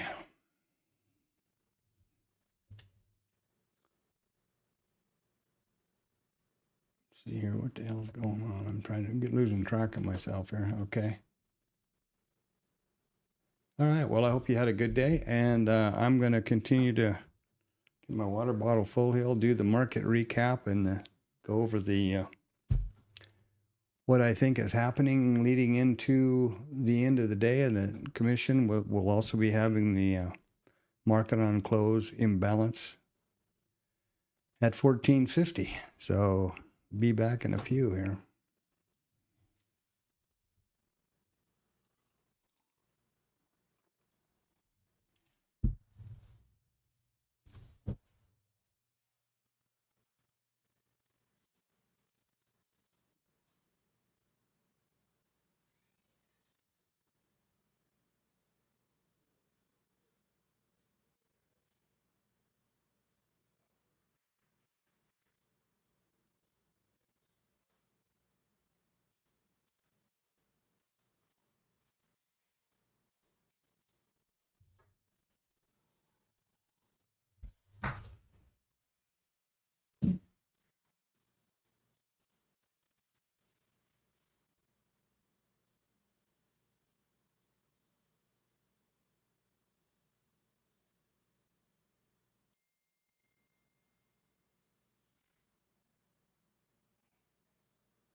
Okay, here we go.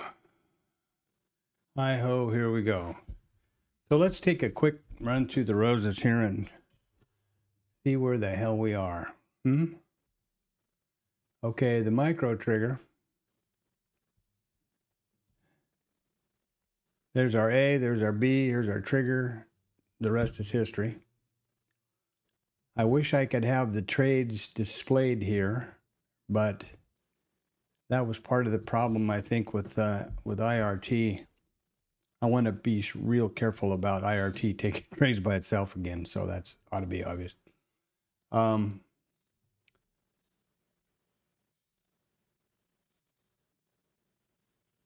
I wish I would stop doing that. That tricks me every time.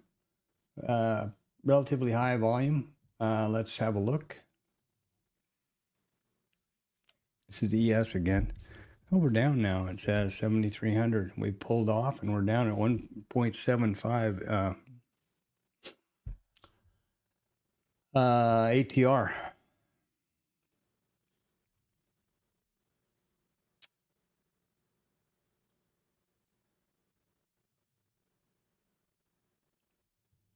These are the micro composites, which is the higher time frame. RTH session only. Daily candlesticks. Wherever price overlaps, draw a volume profile around them. Today I will do, or here after the close, we'll start a new volume micro composite here, or I will. This afternoon at the session close right here. Because I don't consider these to be overlapping.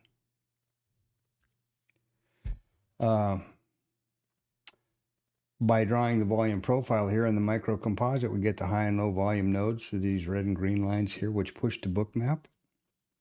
And we have session prices, which push to book map.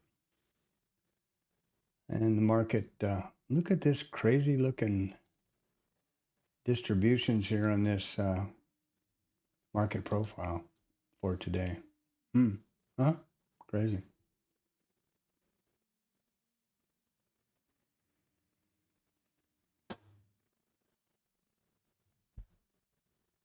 So the next thing to pay attention to here, I guess, would be the upcoming reports. Now,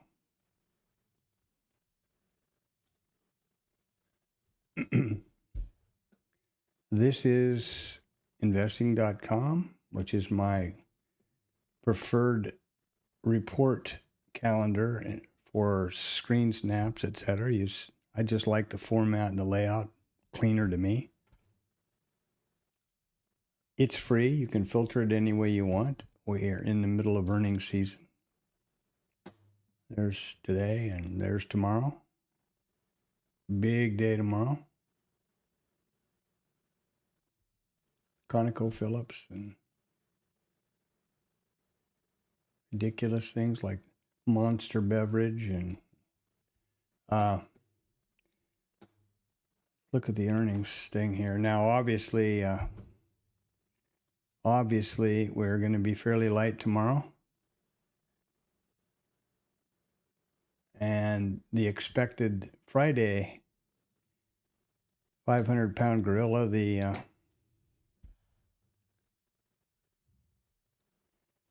non-farm payroll, is not on the docket because our illustrious, highly industrious and responsible Congress don't want to be working today. Yeah. And here we will have Michigan on Friday, so that's good. And yes, tomorrow is basically just some talking feds. I suppose Moran or what his name, be talking a lot. He was today. So this is investing.com. The next one is Financial Juice. As I said a long time ago, similar idea here with the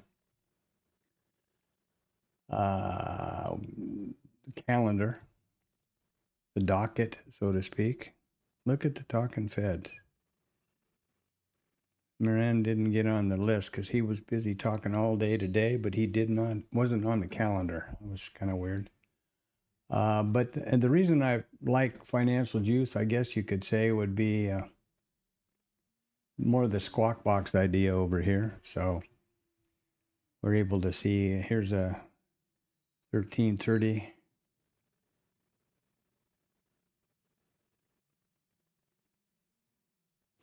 Yeah.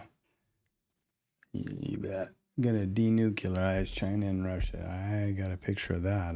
That would be a really great thing. Let's hope he can do it.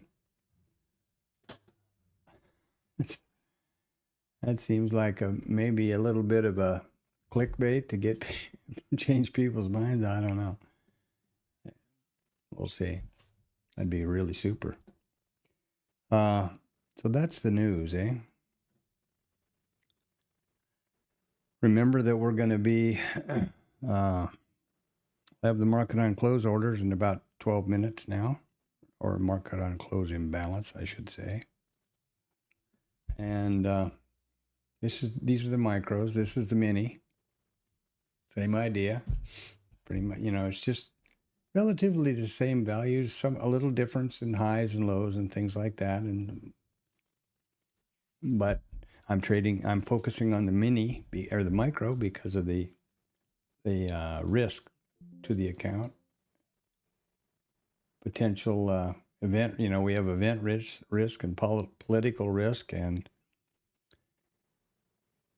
the event or political risk is pretty well heightened at this time, which I've talked about before. And it's my position with the account size and everything, especially now, is to be as prudent as possible. I wish it was. Am I regretful that I wasn't trading a mini today and had that additional $700? Yep. Of course so. But that was over with the second I clicked that mouse. And I'm not regretful to the point that I would not have done that. And I will continue to do that the rest of this week. I will continue to trade the micros the rest of the week. Tonight I will be looking at what if scenarios with the backtesting to do with the rules that we talked about earlier today. Now here's the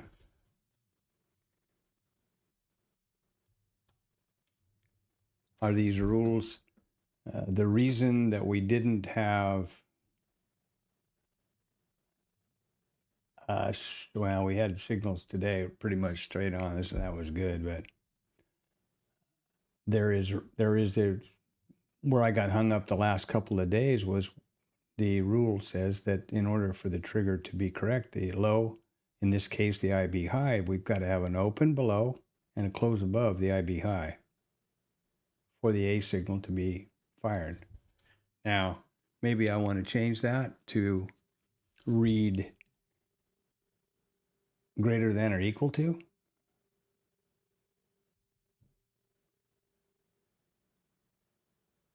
But I would never change that during the market hours. I would only do it after I have backtested that option.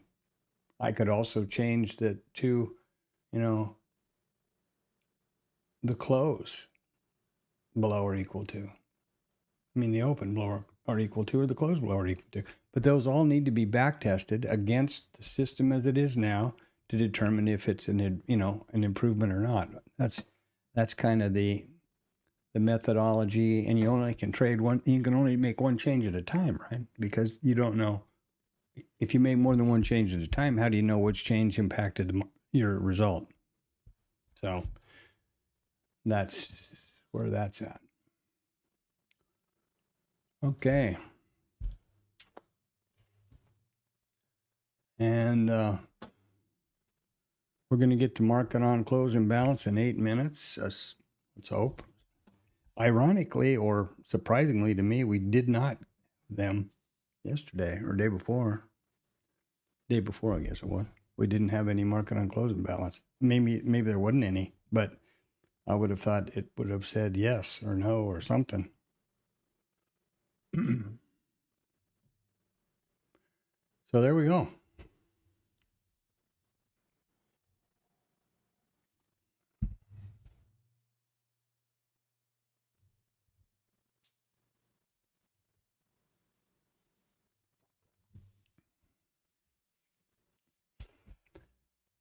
We will just sit here and watch it play out.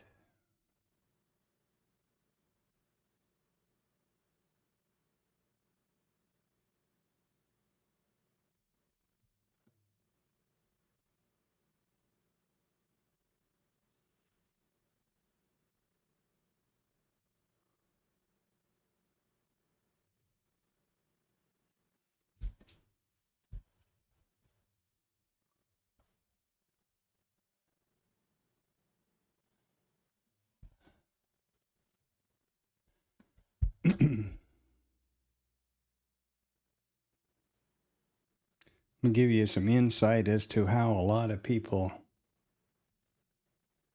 some of the people trade.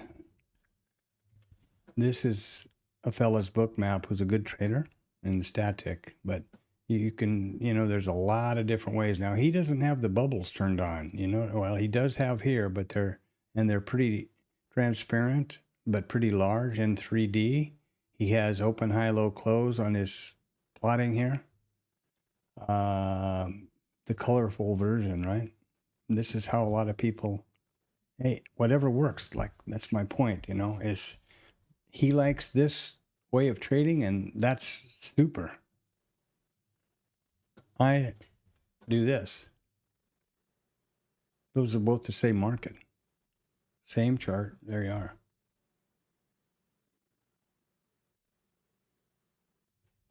I can do something similar right here, actually. I mean, it's got all kind of things you can do. There you go. And you can change the, all of this around, and there you are. Get it as crazy as you want.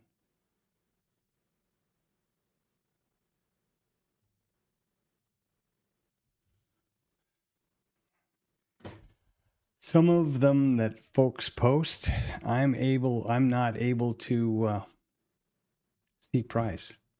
I don't like all the bid and ask lines either. I know there's a spread. What I'm interested in is the last price, and that's what this is. That's what we really traded. I know there's a spread. There's no question about it. So, just what works for you. It's what makes sense to you.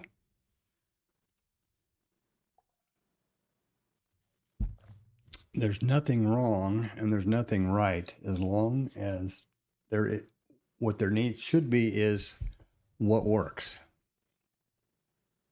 And don't forget that in the old days, people didn't use charts at all. No volume profiling, no levels. It was a dome. People traded the dome, period.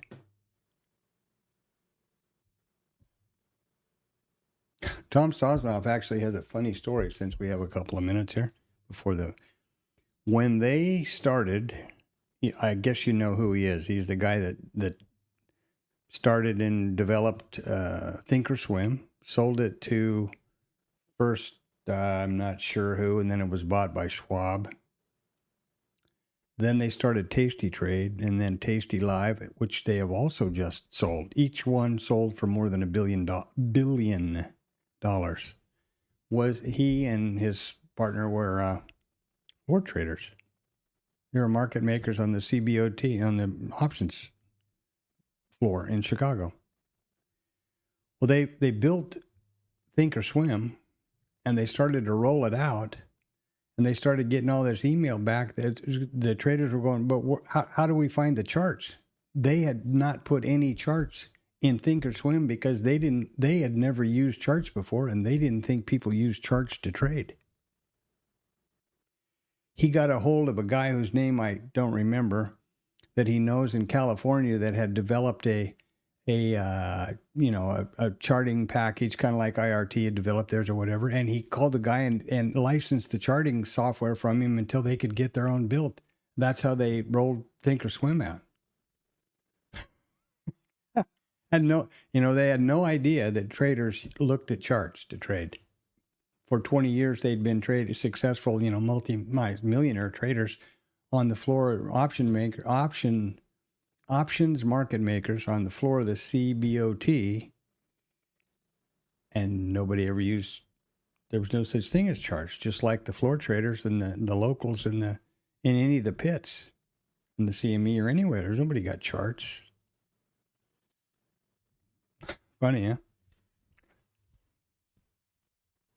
And I know that story is true because he's told it himself a couple of times, and I've listened to him tell it in videos. So yeah, it's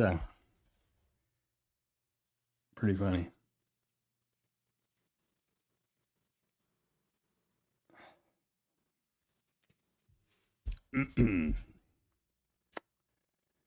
So there you go.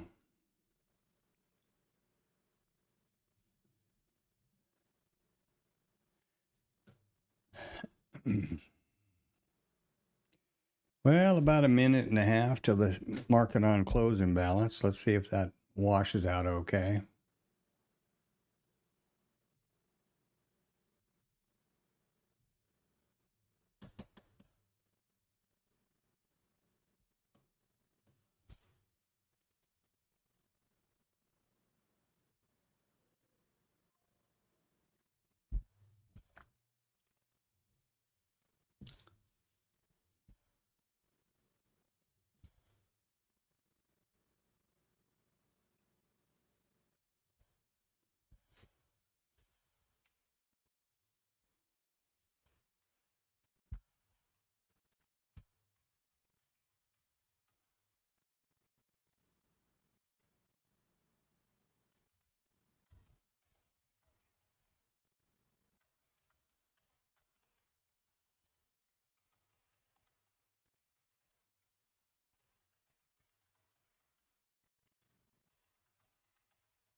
Oh, well, I'm busy typing over here to somebody, and there we go.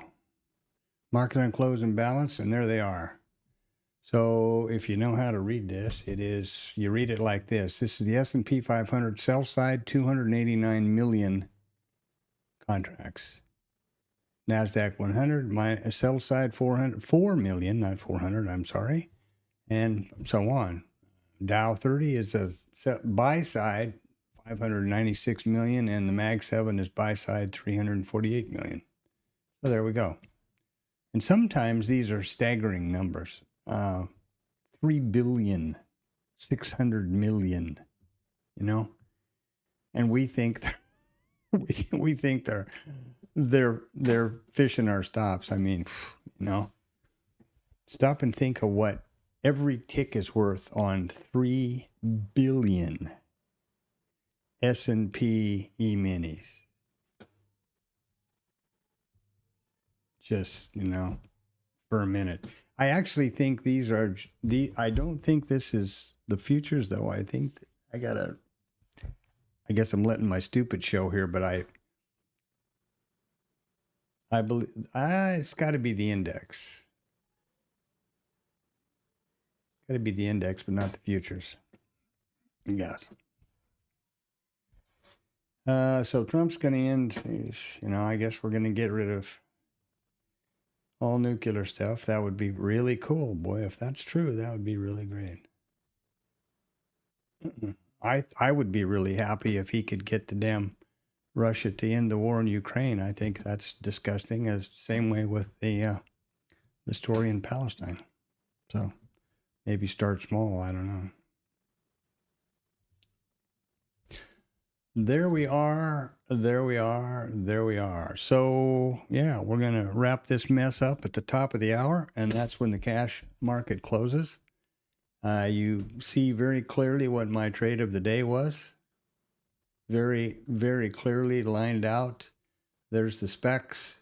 If you want to see more about it than that, you can look right down here.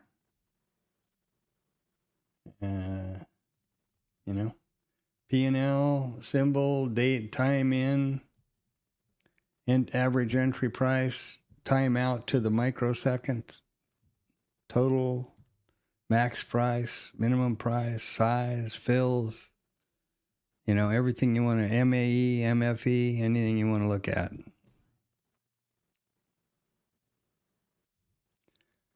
Pretty well laid out. And I've confirmed, I don't show rhythmic stuff here because it's got your name and account number and crap splapped all over everywhere, which is, I don't think, the smartest thing to do in this internet environment we're in. But, yeah,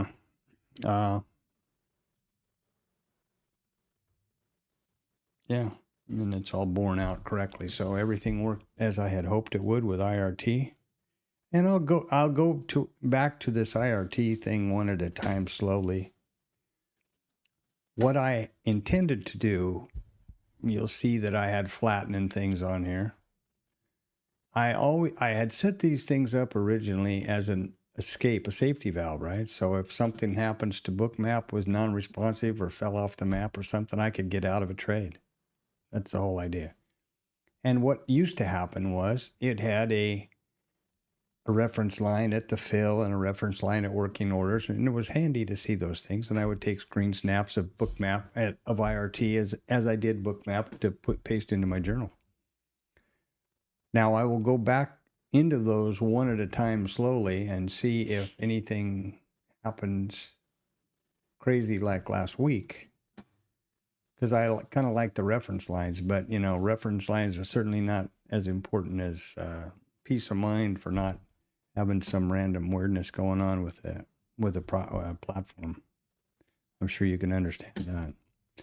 We're going to close this mess up in about 3 minutes or so. Remember my old guy speech, but it's the truth. You're the most valuable piece of equipment you've got in your trading office. Take care of yourself, get up and get away from these screens, get outside, whatever, get some natural light, get some fresh air, exercise, take care of yourself. When you start the day, be well rested, be hydrated. A little exercise first is a good idea to get the blood going. Don't be on emotional tilt, screaming and yelling and having a fight. I mean, none of that. Any hungover, crazy, anything like that puts you on tilt diminishes your productivity and your ability here, your ability to react. This is no different than, this is a highly competitive professional sport. This is no different than flying a highly professional, a highly responsive airplane, or, well, I never drove a race car, but really one, but, I guess, whatever analogy you want to use for it, but you need to be on the ball and clear thinking. As I talked about in earlier on, your monkey mind. Go back at 1 hour and 50 minutes in, and you can hear that if you're curious. But we have enough things to deal with. We don't need to be hungover, spun out, and pissed off at the same time. You know what I mean? Those things those are marks in the negative column for you having a successful day. So that's into my granddad speech. There you go. Have a great afternoon, evening. Watch the overnight. I do. Don't trade it, but you never, who knows? I'm just over the moon here that everything's working fine, that everything worked out exactly as I thought. In case you're curious what it would look like if you don't have this on your chart or on your book map, it's this. Here's all the trade control panel stuff you can use if you don't use multi-brackets. I don't know why anybody would not use multi-brackets. And here's all the, here are all the metrics, which are essentially over here. Simple. And you can hover over them. And these are in ticks because I don't believe you should trade your P&L. You'll notice that there's no money visible anywhere on any of my charts ever. The only time you see money to do with the trade and me is when I pull this little guy up, which will have money somewhere. Yeah, here, this is dollars. And these are ticks. That's the only, and of course price is in, priced out in dollars and points, but the only place you see money is down here. I don't believe you should do that at all. And that's not, that's my initial gut feeling, but that's also the Tom the Trader, Tom the whoever you want to listen to, or Mark Douglas or whoever. It's all the same. And if you don't want to believe my concept or my idea or my philosophy, there we go, cash close. Yay! You don't want to believe my philosophy about trading as a statistical business of probabilities, just get on YouTube when you're not doing anything or when you're going to sleep or whatever it is you're doing and listen to anybody talk, Tom Sosnoff, any of the guys. This new Vance, or what's his name? Vance Breitstein, who seems to be a new clean, a new broom around YouTube. A young fella who has confirmed audited statements, made over $10 million trading. I think he started out with SMB Capital, which is a real outfit. But anybody that you read anything about Jim Simmons, Renaissance Technologies, Medallion Fund, they'll all say the same thing. Eventually, they'll get around to probabilities, statistics, and how you can put the edge. Edge is expectancy, right? And the formula, in case you don't know, the formula for expectancy is really simple. Win rate, there you go, there's your win rate, times average winner. Hold on. There you go. Win rate times average winner minus loss rate times average loser. And that is expectancy. And it needs to be very, very critically over a large enough sample set to be meaningful. If you do it over 5 trades, what the hell, over? There you go. So have yourself a great night. It's 15:02, and this old coot is out to get some. I got to get out and probably something to do out there somewhere, mow the lawn or do some damn thing. Have a great night. I feel good. I'm happy, and I hope you are too. I hope you had a good day. I hope this is meaningful in some regard. I'm not funded in any way or monetized in any way, so thumbs up and likes are great, I'll see you later. All the best. See you tomorrow morning at 8 o'clock Central Standard Time.